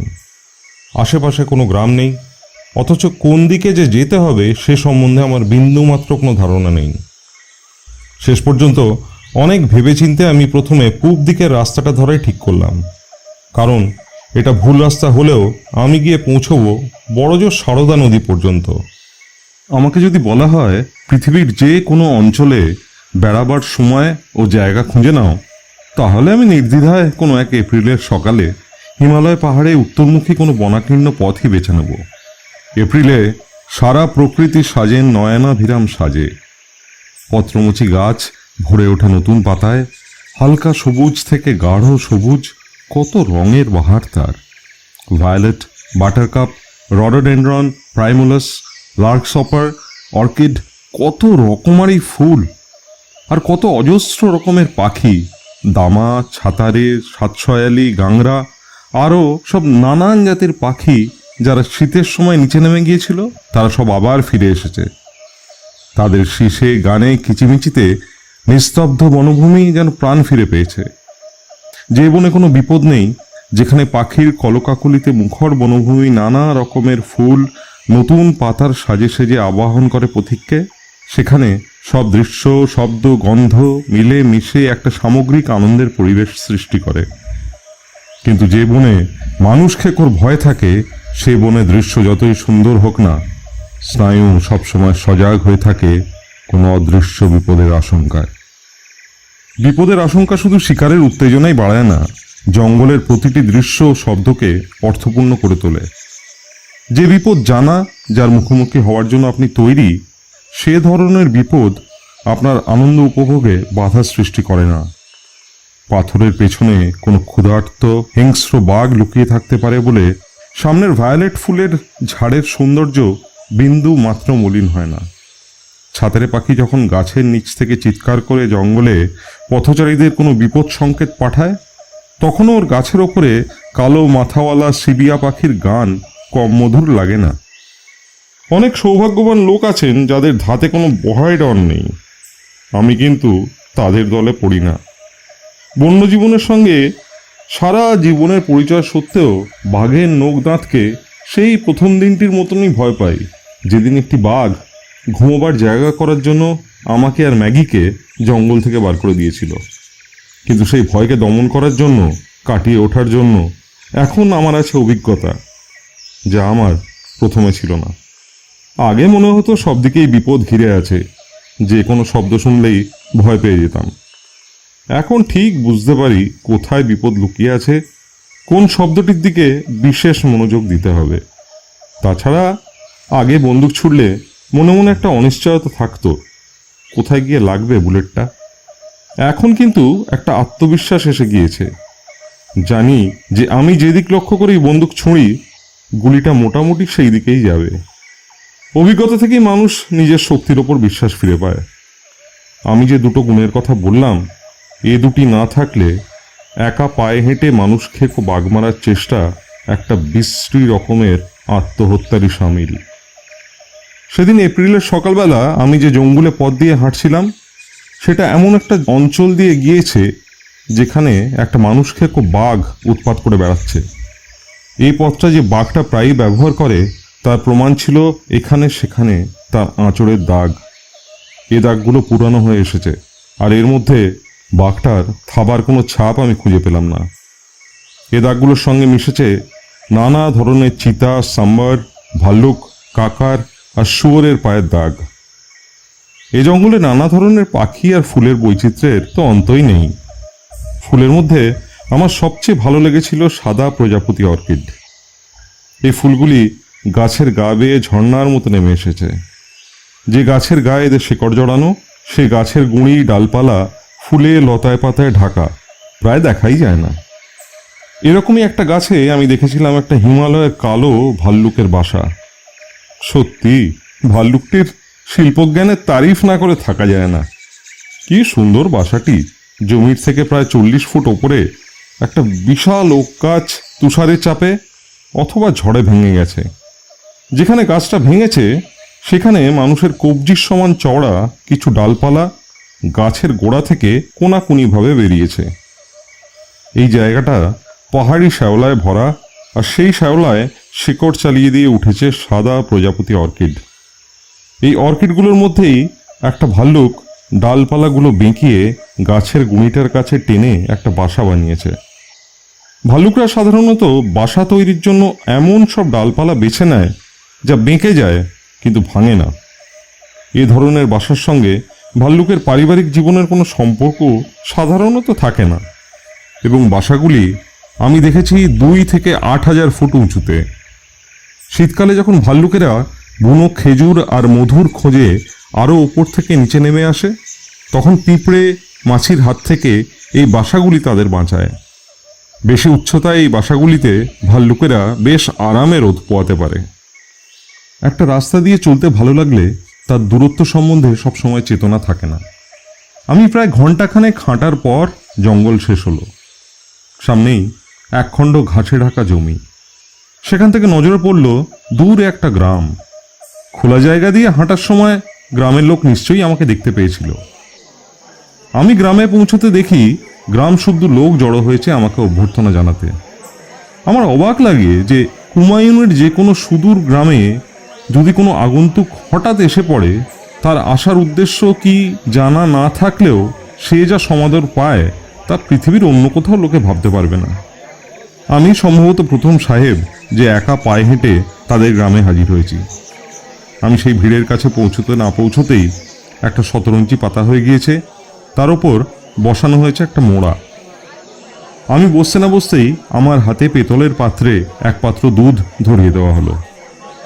আমার জীবনটাই প্রায় কেটেছে পাহাড়িদের সঙ্গে, তাই ওদের ভাষা, নানা অঞ্চলের কথাবার্তার টান সবই আমার জানা। এমনকি ওরা কি ভাবছে না ভাবছে তাও আমি বলে দিতে পারি। আমি রাইফেল হাতে পৌঁছানো মাত্রই ওরা ধরে নিয়েছে যে আমি এসেছি দুর্ধর্ষ মানুষ খেকোটার হাত থেকে ওদের উদ্ধার করতে। কিন্তু ওদের অবাক লাগছে যে এত সকাল সকাল আমি পায়ে হেঁটে এলাম কোত্থেকে। সব থেকে কাছে যে ডাকবাংলোটি সেটাই তো এখান থেকে 30 মাইল দূরে। দুধ খেতে খেতেই আমি তাদের কয়েকটা সিগারেট বিলি করলাম। তারপর নানা ধরনের প্রশ্নের উত্তর দেওয়ার ফাঁকে ফাঁকে আমিও কয়েকটা প্রশ্ন জানলাম ওদের। গ্রামটির নাম তামালি। বহু বছর ধরে গ্রামটি মানুষ খেকোর উপদ্রবে ভুগছে। কেউ কেউ বলল 8 বছর, আবার কেউ বলল 10 বছর। তবে একটা বিষয়ে সবাই একমত যে যে বছর বাচি সিং কুড়োল দিয়ে কাটতে গিয়ে তার পায়ের বুড়ো আঙুল কেটে ফেলে, আর দানি সিং 30 টাকা দিয়ে যে কালো ষাঁড়টা কিনেছিল সেটা যেবার পাহাড় থেকে পড়ে মরে যায়, ঠিক সেই বছরটিতেই মানুষ খেকোটা প্রথম হানা দেয় ওই অঞ্চলে। তামালিতে মানুষ খেকোর হাতে শেষ মারা গেছে কুন্দনের মা। সে মারা গেছে গত মাসের মানে মার্চ মাসের 20 দিনের দিন। যখন মারা যায় তখন সে গ্রামের আর সব মেয়েদের সঙ্গে নিচের একটা মাঠে কাজ করছিল। বাঘটা মাদি না মদ্দা কেউ জানে না, তবে সেটা যে বিরাট সে বিষয়ে সবাই নিঃসন্দেহ। বাঘটার জন্য সারা গ্রামে এমন একটা ত্রাসের সঞ্চার হয়েছে যে গ্রামের আশপাশের জমিগুলো কেউ আর চাষ করে না। প্রয়োজনীয় খাবার দাবার আনার জন্য আর টনকপুর যেতে চায় না কেউ। বাঘটা তামালি ছেড়ে কখনো এক নাগারে বেশি দিন দূরে থাকে না, প্রায়ই ফিরে ফিরে আসে। আমাকে ওরা খুব পিড়াপিড়ি করতে লাগলো এখানে থেকে যাওয়ার জন্য, কারণ তল্লা দেশের অন্য যে কোনো জায়গার থেকে এখানেই বাঘটা মারবার সুযোগ অনেক বেশি। যারা দ্বিধাহীনভাবে আমাকে বিশ্বাস করেছে, আমার উপর নির্ভর করছে, তাদের একটা মানুষ খেকোর খেয়াল খুশির উপর ছেড়ে দিয়ে যাওয়া খুব সহজ নয়। যাই হোক, আমি কেন যাচ্ছি ওদের বুঝিয়ে বলতে ওরা বুঝল। আমায় ঘিরে ভিড় করে আসা জনা 50 গ্রামবাসীকে আমি কথা দিলাম যে প্রথম সুযোগেই আবার আমি তামালিতে ফিরে আসব। তারপর ওদের কাছ থেকে বিদায় নিয়ে আমি রওনা দিলাম সেই গ্রামটির দিকে যেখানে মানুষ খেকোটা তার শেষ শিকারটিকে মেরেছে। সেই কুড়েঘর থেকে পথটা যেখানে এসে জঙ্গলের রাস্তায় মিলেছে, সেখানে আমি একটা চিহ্ন রেখে এসেছিলাম যাতে আমার লোকজনেরা বোঝে যে আমি পূব দিকে গিয়েছি। সেই চিহ্নটা তুলে পশ্চিম দিকের রাস্তায় বসিয়ে দিলাম। তা সত্ত্বেও ওরা যাতে ভুল না করে সেই জন্য পূব দিকের রাস্তায় একটা রাস্তা বন্ধ চিহ্ন লাগিয়ে দিলাম। যে চিহ্ন দুটির কথা আমি বললাম তা পাহাড়ি অঞ্চলে সর্বত্র পরিচিত। এই চিহ্নগুলো যে আমি ব্যবহার করব তা আমার লোকজন জানতো না, কিন্তু আমি নিশ্চিন্ত ছিলাম যে ওরা ঠিকই বুঝবে যে চিহ্নগুলি আমারই রাখা। আমার সংকেতও ওরা ঠিকই বুঝবে। প্রথম চিহ্নটি হলো রাস্তার উপর এক টুকরো পাথর বা কাঠের সাহায্যে একটি ডালকে এমনভাবে রাখা যাতে অনুসরণকারী বুঝতে পারে ডালটির পাতাগুলো যেদিকে মুখ করে আছে সেদিকেই তাকে যেতে হবে। দ্বিতীয় চিহ্নটি হলো দুটো ডালকে কাটাকুটির মানে এক্সের চিহ্নের মতো ভাবে রাস্তার উপর ফেলে রাখা।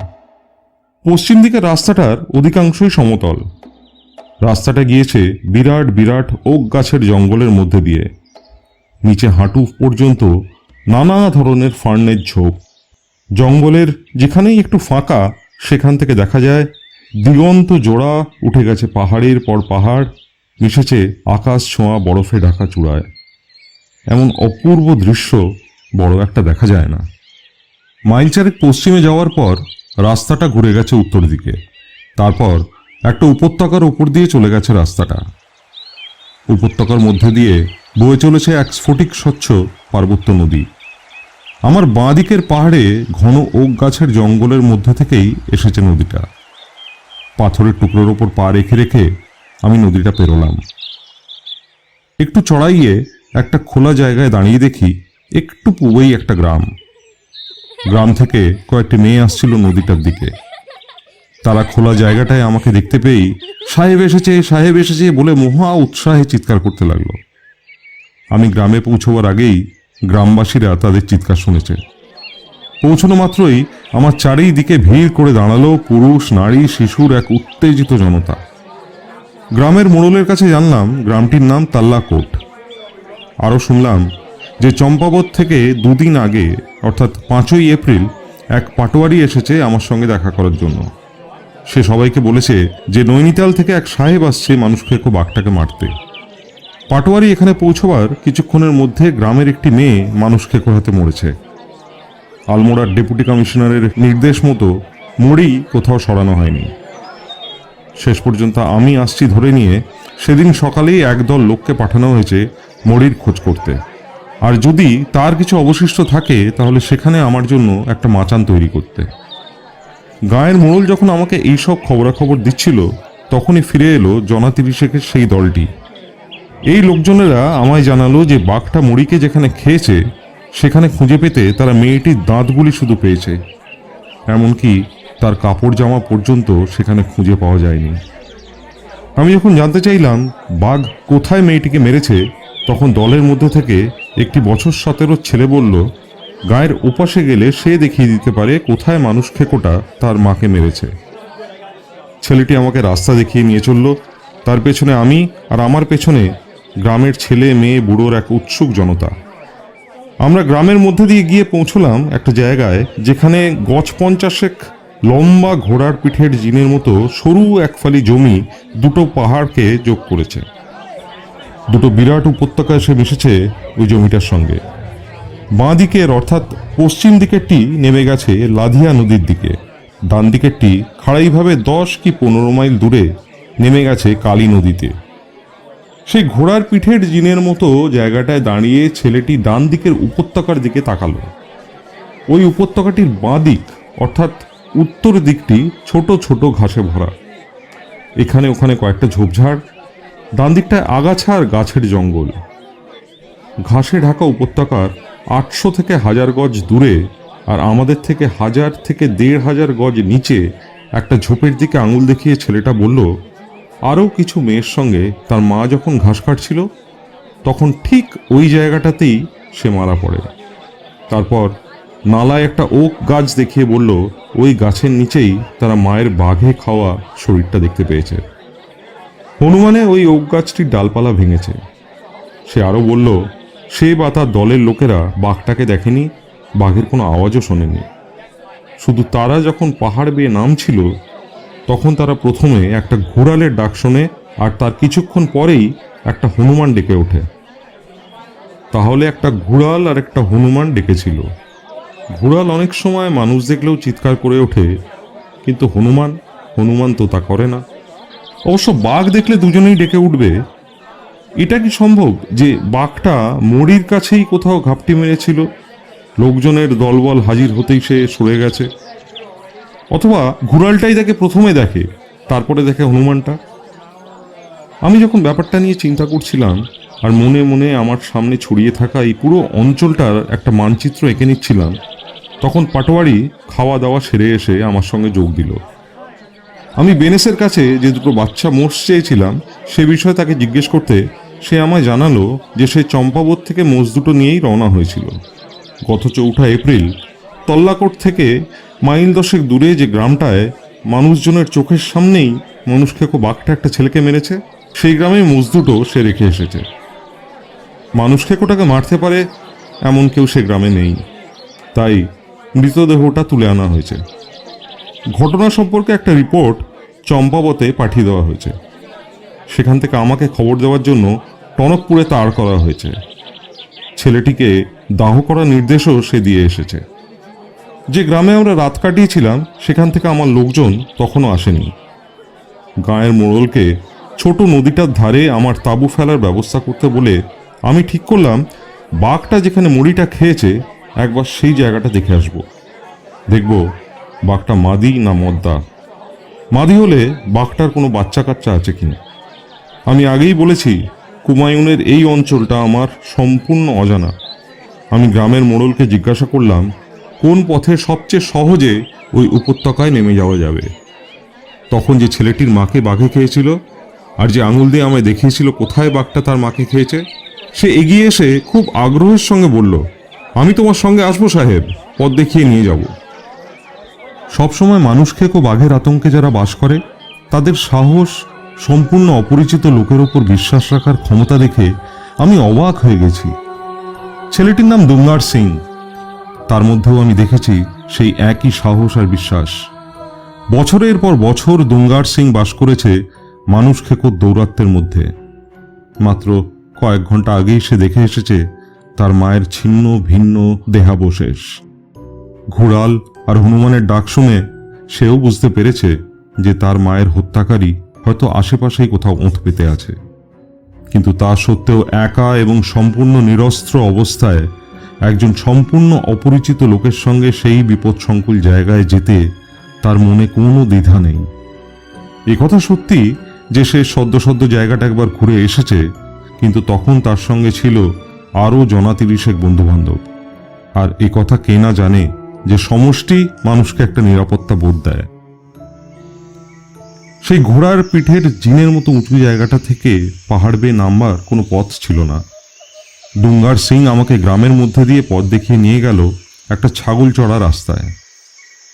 আমরা যখন ছড়ানো ছেটানো ঝোপঝাড়ের মধ্যে দিয়ে এগোচ্ছি, তখন আমি দুঙ্গার সিংকে বললাম আমি কানে ভালো শুনতে পাই না। যদি সে কোনো বিশেষ কিছু আমায় দেখাতে চায় তাহলে সে যেন থেমে পড়ে আর আঙুল দিয়ে দেখিয়ে দেয়, আর যদি সে কিছু বলতে চায় তাহলে যেন আমার ডান কানের কাছে এসে ফিসফিস করে বলে। আমরা যখন প্রায় 400 গজ এগিয়েছি তখন দুঙ্গার সিং হঠাৎ থেমে পড়ল এবং পেছনের দিকে তাকালো। আমি ফিরে সেদিকে তাকাতেই দেখি পাটোয়ারি নেমে আসছে। তার পেছন পেছন বন্দুক হাতে একটা লোক। কোনো খবর আছে মনে করে আমি দাঁড়িয়ে গেলাম। একটু হতাশই হলাম শুনে যে পাটোয়ারি তার বন্দুক বাহককে নিয়ে আমার সঙ্গে যেতে চায়। আমি খুব অনিচ্ছার সঙ্গেই রাজি হলাম, কারণ তাদের পায়ে ছিল ভারী ভারী জুতো। তাছাড়া বুঝলাম জঙ্গলের মধ্যে বেশ শব্দ না করে ওরা চলাফেরা করতে পারবে না। আমরা ঘন জঙ্গলের মধ্যে দিয়ে আরও 400 গজ মতো এগিয়ে একটা খোলা জায়গার উপর এসে দাঁড়ালাম। এখানে ছাগল চড়া রাস্তাটা দুভাগ হয়ে গেছে। একটা বাঁ দিক দিয়ে নেমে গভীর নালার দিকে চলে গেছে, আর একটা পাহাড়ের পাক দিয়ে ডান দিকে চলে গেছে। দুঙ্গার সিং এখানে দাঁড়িয়ে গভীর নালাটার দিকে আঙুল দেখিয়ে ফিসফিস করে বলল, এই দিকেই বাঘটা তার মাকে খেয়েছে। যেখানে বাঘের থাবার ছাপ খুঁজতে যাব সেই জমির ওপর ভারী জুতো পরা লোক আমি সঙ্গে নিতে চাইনি, কারণ তাতে ছাপগুলো নষ্ট হয়ে যাওয়ার ভয় থাকে। তাই দুঙ্গার সিংকে লোক দুটির সঙ্গে খোলা জায়গাটায় রেখে আমি একাই গভীর নালাটার মধ্যে নামা ঠিক করলাম। সেই সব দুঙ্গার সিংকে বোঝাচ্ছি এমন সময় সে ঘুরে দাঁড়ালো আর ওপরের পাহাড়ের দিকে তাকালো। সেদিকে চেয়ে দেখি সেই ঘোড়ার পিঠের জিনের মতো জায়গাটায় এক দঙ্গল লোক দাঁড়িয়ে আছে। কিছুক্ষণ আগেই আমি ছিলাম ওই জায়গাটায়। এক হাতের ইশারায় আমাকে চুপ করতে বলে আর এক হাত কানের কাছে নিয়ে দুঙ্গার সিং খুব মনোযোগ দিয়ে কি যেন শুনছিল আর মাঝে মাঝে মাথা নাড়াচ্ছিল। শেষবারের মতো মাথাটা ঝাঁকিয়ে সে আমার কানের কাছে এসে ফিসফিস করে বলল, আমার ভাই আপনাকে জানাতে বলছে নিচে পোড়ো জমিটার ওপর রোদে পিঠ দিয়ে লাল মতো কি একটা শুয়ে আছে। ওই পোড়ো জমিটা বন্ধা, ওখানে আর চাষবাস হয় না। ওখানে সত্যিই লাল মতো কিছু একটা শুয়ে আছে নিশ্চয়ই। যাই হোক, এরকম একটা সুবর্ণ সুযোগের সদ্ব্যবহার আমায় করতেই হবে। আমি দুঙ্গার সিংকে আমার রাইফেলটা দিয়ে পাটোয়ারি আর তার তল্পিদারকে দুহাত ধরে টেনে নিয়ে গেলাম একটা গাছের কাছে। পাটোয়ারির বন্দুক থেকে গুলি বার করে সেটা ঢুকিয়ে দিলাম একটা ঝোপের নিচে। তারপর তাদের বললাম গাছটার ওপর চড়ে বসে থাকতে। আমি না বললে তারা যেন গাছ থেকে না নামে, নামলে প্রাণের ভয়ে আছে। পৃথিবীর অন্য কোনো দুজন মানুষ এত উৎসাহের সঙ্গে গাছে উঠেছে বলে আমার জানা নেই। যত দূর সম্ভব উঁচুতে উঠে তারা যেভাবে ডালপালা আঁকড়ে বসে রইল, তাতে মনে হলো গ্রাম থেকে আমার পেছন পেছন আসা থেকে এ পর্যন্ত মানুষকে মারা সম্বন্ধে তাদের ধারণার আমূল পরিবর্তন হয়ে গেছে। ছাগল চলা রাস্তাটা ডান দিকে ঘুরে গিয়ে পড়েছে একটা থাক কাটা ফসলের জমিতে। এই জমিটিতে বহুদিন চাষবাস বন্ধ, এখন ভরে আছে ওট ঘাসে। জমিটা প্রায় 100 গজ লম্বা, আমার দিকে চওড়া প্রায় 10 ফুট, আর যেদিকটা পাহাড়ের গায়ে মিশেছে সেদিকটা ফুট 30 চওড়া। প্রায় 50 গজ পর্যন্ত জমিটা চলে গেছে সোজা, তারপরই বাঁক নিয়েছে বাঁ দিকে। দুঙ্গার সিং সেই জমিটার দিকে আমায় তাকাতে দেখে বলল, তার ভাই যে লাল জিনিসটা দেখেছে সেটা জমির ওধার থেকে ভালো দেখা যাবে। মাথা নিচু করে জমির আলের ভেতরের দিকটা দিয়ে প্রায় হামাগুড়ি দিয়ে আমরা পৌঁছলাম জমির ওধারে। ওখানে মাটির ওপর প্রায় শুয়ে পড়ে হাতে পায়ে শরীরটাকে টেনে মাঠের ধারে এসে ঘাস ফাঁক করে নিচের দিকে তাকালাম। আমাদের নিচে একটা ছোট উপত্যকা, তারই ওধারে ঘাসের জমি খাড়াভাবে নেমে গেছে, তারপরই ওক গাছের চারার ঘন বন। বনের পরেই গভীর নালাটি যেখানে বাঘটা মেরেছে দুঙ্গার সিংয়ের মাকে। ঘাসের ঢালু জমিটা প্রায় 30 গজ চওড়া। তারপরেই একটা বিরাট পাথর।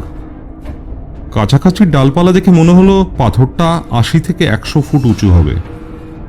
ঢালু জমিটার কাছেই রয়েছে প্রায় 100 গজ লম্বা, 10 গজ চওড়া একখণ্ড থাক কাটা জমি। জমিটা আমাদের সোজাসুজি। জমিটার এদিকটা মরকত মণির মতো উজ্জ্বল সবুজ ঘাসে ঢাকা, বাকিটায় এক ধরনের সুগন্ধি আগাছা জন্মেছে। এই আগাছাগুলো 4 থেকে 5 ফুট লম্বা হয়, পাতাগুলো অনেকটা চন্দ্রমল্লিকার মতো, নিচের দিকটা সাদা। একখণ্ড ঘেঁষো জমির ওপর উজ্জ্বল সূর্যালোকে প্রায় 10 ফুট দূরত্বে শুয়ে আছে দুটো বাঘ। কাছের বাঘটা শুয়ে আছে আমাদের দিকে পিঠ দিয়ে, পাহাড়ের দিকে মুখ করে। অন্যটার পেটটা ছিল আমাদের দিকে আর ল্যাজটা পাহাড়ের দিকে। কাছেরটাকে গুলি করা খুবই সহজ, কিন্তু আমার ভয় হলো দূরেরটা গুলির আওয়াজ শুনে তার মাথাটা যেদিকে আছে সেদিকে নেমে সোজা গভীর বনের মধ্যে লুকিয়ে পড়বে। অথচ আমি যদি দূরেরটাকে প্রথমে গুলি করি তাহলে রাইফেলের শব্দে প্রথম বাঘটা হয় পাহাড়ে উঠে যাবে, যেখানে লুকোবার জায়গা কম, না হয় আমার দিকে এগিয়ে আসবে। অনেক ভেবেচিন্তে আমি প্রথমে দূরেরটিকে গুলি করাই স্থির করলাম। আমার থেকে বাঘটা দূরত্ব ছিল প্রায় 120 গজ। আমার লক্ষ্য চড়াইয়ের দিকে না, সেই জন্য গুলি করার সময় গুলি যাতে বেঁকে না যায় তার জন্য কোনো বিশেষ ব্যবস্থার প্রয়োজন হবে না। হিমালয়ে যারা ওপর দিকে গুলি ছুড়বেন তাদের সব সময় মনে রাখতে হবে যে গুলি কিছুটা বেঁকে যায়।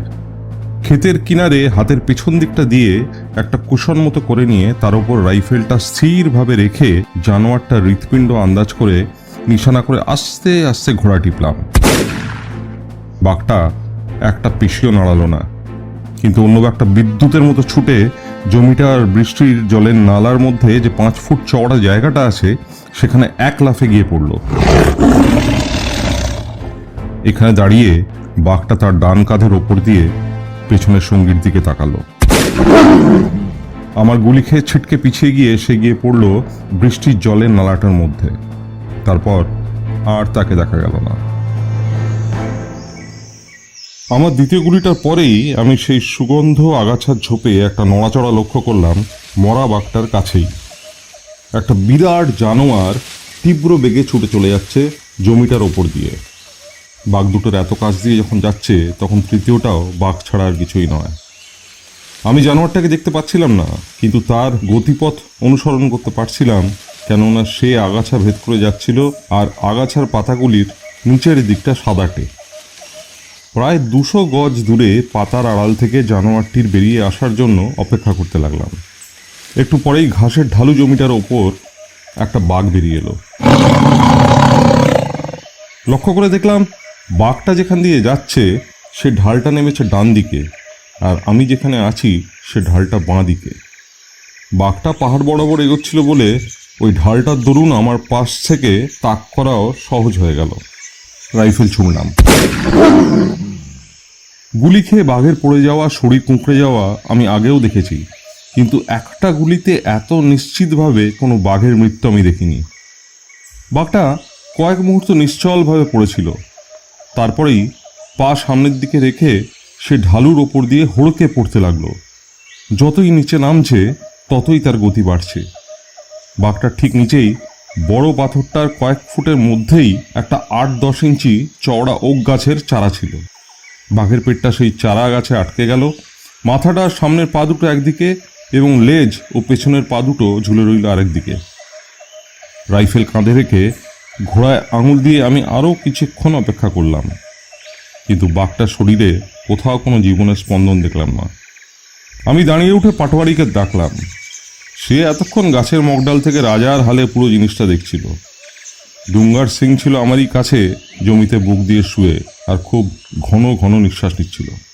এখন সে উঠে দাঁড়িয়ে আনন্দের আতিশয্যে নাচতে আরম্ভ করেছে।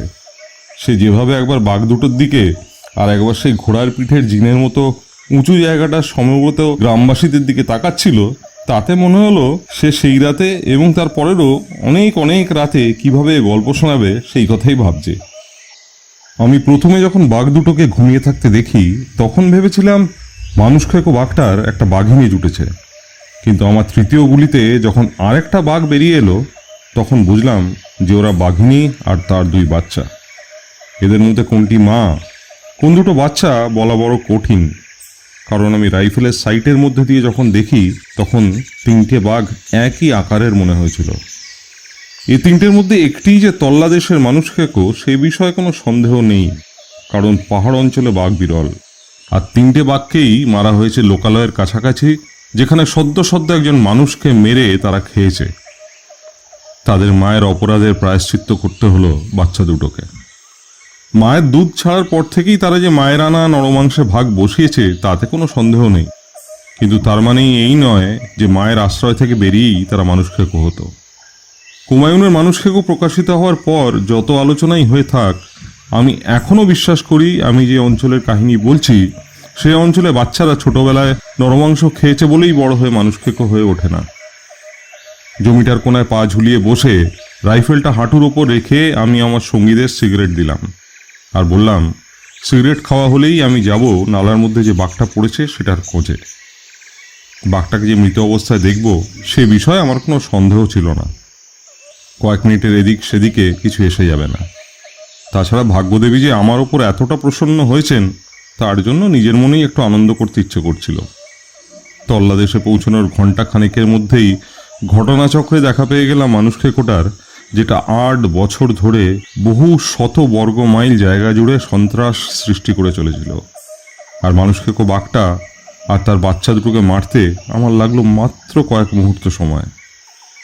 শরীরের প্রতিটি রক্তবিন্দু যখন উত্তেজনায় দপদপ করছে তখন স্থিরভাবে রাইফেল চালাতে পারলে সব শিকারই আনন্দিত হয়। আমার এই আনন্দের সঙ্গে মিলেছিল আর একটা সান্ত্বনা যে কোনো আহত জানোয়ারকে অনুসরণ করে খুঁজে বেড়াতে হবে না। যারা পায়ে হেঁটে শিকার করে তাদের এই ঝুঁকিটা প্রায়ই নিতে হয়। আমার সঙ্গীরা অবশ্য আমার সৌভাগ্যকে ভাগ্যদেবীর ওপর ছাড়তে নারাজ। তারা নৈনিতালের বৃদ্ধ পুরোহিতের কাছে পরামর্শ নিয়েছে যাতে আমাদের অভিযান ব্যর্থ না হয়। তল্লাদেশে যাত্রা করার একটা শুভদিনও তারা দেখে নিয়েছিল। আমরা যাত্রা করার সময় কোনো অশুভ সংকেতও তাদের চোখে পড়েনি। সেই জন্যই তাদের মতে আমার সাফল্যের সঙ্গে ভাগ্যের কোনো যোগ নেই। আমি যদি বাঘগুলোকে না মারতে পারতাম তাহলে ওরা কখনোই বলতো না সেটা আমার দুর্ভাগ্য, কারণ বাঘের মৃত্যুর সময় যতক্ষণ না ঘনিয়ে আসে যত নিশানা করেই গুলি ছোড়া হোক না কেন বাঘ কখনোই তাতে মরবে না। আমি যাদের সঙ্গে শিকারে গিয়েছি তাদের নানা ধরনের সংস্কারগুলি সম্বন্ধে আমার যথেষ্ট কৌতূহল ছিল। আমি নিজেই শুক্রবারে কোথাও যেতে চাই না, তাই কোনো পাহাড়ি যদি মঙ্গল বা বুধবার উত্তর দিকে, বৃহস্পতিবার দক্ষিণ দিকে অথবা রবিবার কি শুক্রবার পশ্চিম দিকে যাত্রা করতে না চায় তাহলে আমি ঠাট্টা করি না। কোনো বিপজ্জনক অভিযানে বেরোনোর দিনক্ষণ ঠিক করতে দেওয়াটা একটা সামান্য ব্যাপার, কিন্তু এর ফলে সঙ্গীরা বিপদের ভয়ে মুষড়ে না থেকে অনেক ফুর্তি নিয়ে চলে। হাসি খুশি লোক সঙ্গে থাকলে ভালো লাগে বই কি। আমরা 4 জনে জমিটার ধারে বসে সবে আমাদের সিগারেট শেষ করেছি, হঠাৎ আমার নজরে পড়ল বাঘটা যে ওক গাছের চাড়াতে আটকে ছিল সেটা নড়তে আরম্ভ করেছে। শরীরের রক্তটা নিশ্চয়ই মাথার দিকে গড়িয়েছে, তাই সেই দিকটা লেজের দিকের থেকে ভারী।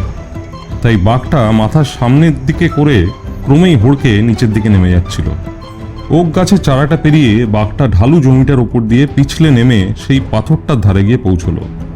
বাঘটা গড়িয়ে পড়তে পড়তেই আমি রাইফেল তুলে গুলি করলাম। আমি তল্লাদেশে আমার সাফল্যের আনন্দে অভিভূত হয়ে ঝোঁকের মাথায় গুলি চালিয়েছিলাম। আর এখন বলতে লজ্জা করে যে সেদিন আমি সবাইকে দেখাতে চেয়েছিলাম যে এমন দিনে আমার পক্ষে কিছুই মারা অসম্ভব নয়, এমনকি একটা গড়িয়ে পড়া বাঘও নয়। বাঘটা গাছের আগা ভেঙে গড়িয়ে পড়ার পর একটা ডালপালা ভাঙার শব্দ পেলাম। তারপরেই একটা ভারী কিছু পড়ার শব্দ।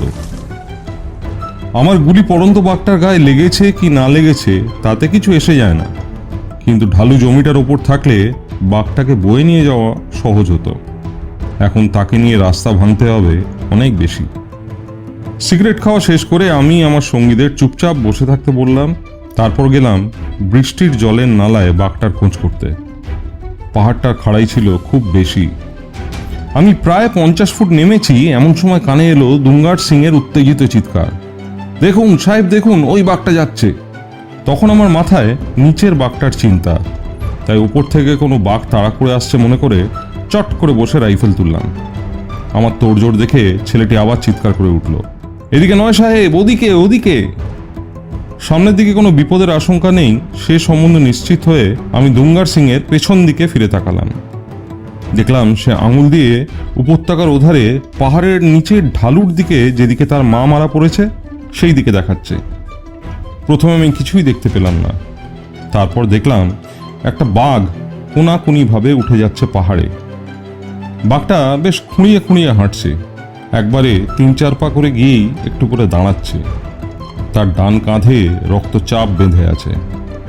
দেখেই বুঝলাম এটি সেই বাঘটি যে গাছপালা ভেঙে জঙ্গলের মধ্যে পড়েছিল, কারণ যেটা নালায় পড়েছিল গুলি লেগেছিল তার বাঁ কাঁধে। আমি যেখানে বসেছিলাম তার কাছেই পাহাড়ের গায়ে একটা সতেজ রিজু পাইন গাছের চারা। রাইফেলে 300 গজের নিশানা ঠিক করার ব্যবস্থা করে নিলাম। তারপর বাঁ হাতে চারা গাছটা ধরে রাইফেলটা কবজির ওপর রেখে ধীরে সুস্থে তাক করলাম। আমাদের মধ্যে দূরত্ব ছিল 400 গজের মতো, আর বাঘটা ছিল আমার থেকে একটু বেশি উচ্চতায়। তাই বাঘটা একটু না দাঁড়ানো পর্যন্ত অপেক্ষা করলাম, তারপর আস্তে ট্রিগার টিপলাম। বুলেটটা যেতে অবিশ্বাস্য রকম বেশি সময় নিল মনে হলো। তারপরে একটু ধুলো উড়ল, সঙ্গে সঙ্গে বাঘটা সামনের দিকে একটু ঝোঁকে আবার ধীরে ধীরে চলতে শুরু করলো। বুঝলাম আমার নিশানা ঠিক হয়নি, তাই বুলেটটা লক্ষ্যস্থলের এক চুল ওপর দিয়ে বেরিয়ে গেছে। এখন আমার আর বাঘটার মধ্যে দূরত্ব কমে এসেছে।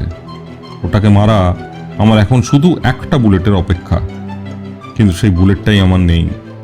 বাঘটা যখন গুলি খেয়ে গড়িয়ে পড়ছিল তখন বোকার মতো অন্য বুলেটটি আমি ফেলে দিয়েছি। শূন্য রাইফেল হাতে নিয়ে আমি দাঁড়িয়ে দাঁড়িয়ে দেখলাম বাঘটা আস্তে আস্তে যন্ত্রণায় কাতর হয়ে পাহাড়ের ওপর উঠল, তারপর মুছে গেল আমার দৃষ্টির সামনে থেকে। যে শিকারীদের হিমালয় অঞ্চলে শিকারের অভিজ্ঞতা নেই তারা হয়তো আমাকে বোকা ভাববেন, কারণ আমি সঙ্গে নিয়েছিলাম কেবলমাত্র একটা হালকা .275 রাইফেল আর সেই সঙ্গে 5 রাউন্ড গুলি। কেন নিয়েছিলাম তার কারণ আমি বলছি। এই রাইফেলটি আমি 20 বছর ধরে ব্যবহার করছি এবং এটির সঙ্গে আমার পরিচয় খুব গভীর। এটা বয়ে নিয়ে যাওয়ার পক্ষে বেশ হালকা, এতে নিশানা হয় নিখুঁত, আর 300 গজ দূরত্ব পর্যন্ত লক্ষ্যভেদের ব্যবস্থা এতে আছে। কর্নেল বারবার আমাকে বলেছিলেন ভারী রাইফেল ব্যবহার না করতে আর হালকা রাইফেলের প্রয়োজনের বেশি গুলি না করতে। গুলি সম্বন্ধে আমি একথাই বলতে পারি যে সেদিন সকালে আমি বাঘ মারব বলে বেরোইনি। আমি বেরিয়েছিলাম বাঘটা যে গ্রামে শেষ মানুষ মেরেছে সেই গ্রামটা দেখব বলে, আর হাতে যদি সময় বেশি থাকে তাহলে একটা বাচ্চা মোষ টোপ হিসেবে বাঁধবো বলে। এ পর্যন্ত যা ঘটলো তা থেকে স্পষ্টই বোঝা যাচ্ছে যে আমি ওই মোক্ষম গুলিটা বোকামি করে ফেলে না দিলে 5 রাউন্ড গুলি ছিল আমার পক্ষে যথেষ্ট। আমার লোকেরা ঠিক সময় মতো এসেই উঁচু জায়গাটায় দাঁড়িয়ে অন্যান্যদের সঙ্গে আমার সব গতিবিধি লক্ষ্য করছিল। তারা জানতো আমার রাইফেলের ম্যাগাজিনে 5টি গুলিই আছে। আমার পঞ্চম গুলির পরে আহত বাঘটা যখন পাহাড়ের ওপর দিয়ে অদৃশ্য হয়ে গেল তখন মাধো সিং আরও গুলি নিয়ে পাহাড়ের ওপর থেকে দৌড়ে নেমে এলো। সবুজ ঘাসের ওপরে আর নালার মধ্যে যে বাঘ দুটি মরে পড়েছিল সে দুটোই প্রায় পূর্ণবয়স্ক। যে বাঘটি আহত হয়ে চলে গেল সেটি যে ওদের মা সেই বিষয়ে কোনো সন্দেহ নেই। সেইটি তল্লাদেশের মানুষ খেকো। মাধব সিং আর দুঙ্গার সিংকে বাঘের বাচ্চা দুটো গ্রামে নিয়ে যাওয়ার ব্যবস্থা করতে বলে আমি একাই রওনা হলাম সেই আহত বাঘিনীর সঙ্গে মোলাকাতের চেষ্টা করতে। যে ভাঙা ডালপালার ওপর বাঘটা পড়েছিল সেখানে রক্তের ছিটে লেগে রয়েছে। সেই হালকা রক্তের দাগ অনুসরণ করে আমি পৌঁছলাম সেই জায়গাটায় যেখানে বাঘিনীটাকে আমি শেষ গুলি করেছিলাম। আমার বুলেটটা তার পিঠ ঘেঁষে কিছুটা লোম উড়িয়ে দিয়েছে মাত্র। দেখলাম কিছুটা লোম এদিক সেদিক ছড়িয়ে আছে, তার সঙ্গে লেগে আছে একটু রক্ত। আমার বুলেটটা ওর পিঠ ঘেঁষে পাথরে লেগে আওয়াজ করা মাত্রই ওর সামনের দিকে একটা ঝোঁক নিয়েছিল। তখন নিশ্চয়ই ওর ক্ষত থেকে কিছুটা রক্ত ছড়িয়ে পড়ে। এখান থেকে পাহাড় পর্যন্ত রক্তের ফোঁটা ক্রমেই কমে এসেছে। ওপরের ঘাসের বনে রক্তের দাগ সম্পূর্ণ মিলিয়ে গেছে। কাছাকাছি একটা প্রায় 100 গজ চওড়া আগাছার জঙ্গল ছিল।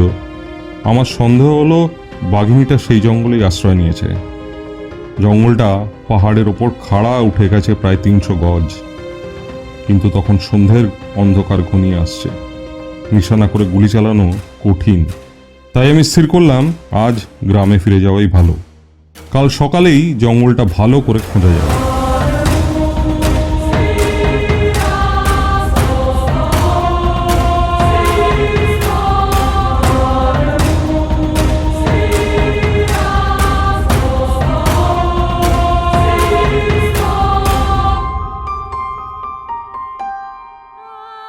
এতক্ষণ শুনছিলেন জিম করবেটের দুর্ধর্ষ শিকার কাহিনী দ্য তল্লাদেশ ম্যান ইটার অবলম্বনে নরপিশাচের তল্লাদেশ প্রথম পর্ব। গল্প পাঠে ছিলেন জয়দীপ দত্ত, অন্যান্য ঘোষণায় আমি সৈকত। খুব শীঘ্রই আমরা ফিরব এই গল্পের দ্বিতীয় তথা শেষ পর্ব নিয়ে। ততক্ষণের জন্য সবাই নিজের পরিবারকে ভালো রাখবেন আর তার পাশাপাশি নিজের একটু খেয়াল রাখবেন। সবাই ভালো থাকবেন। শুভরাত্রি।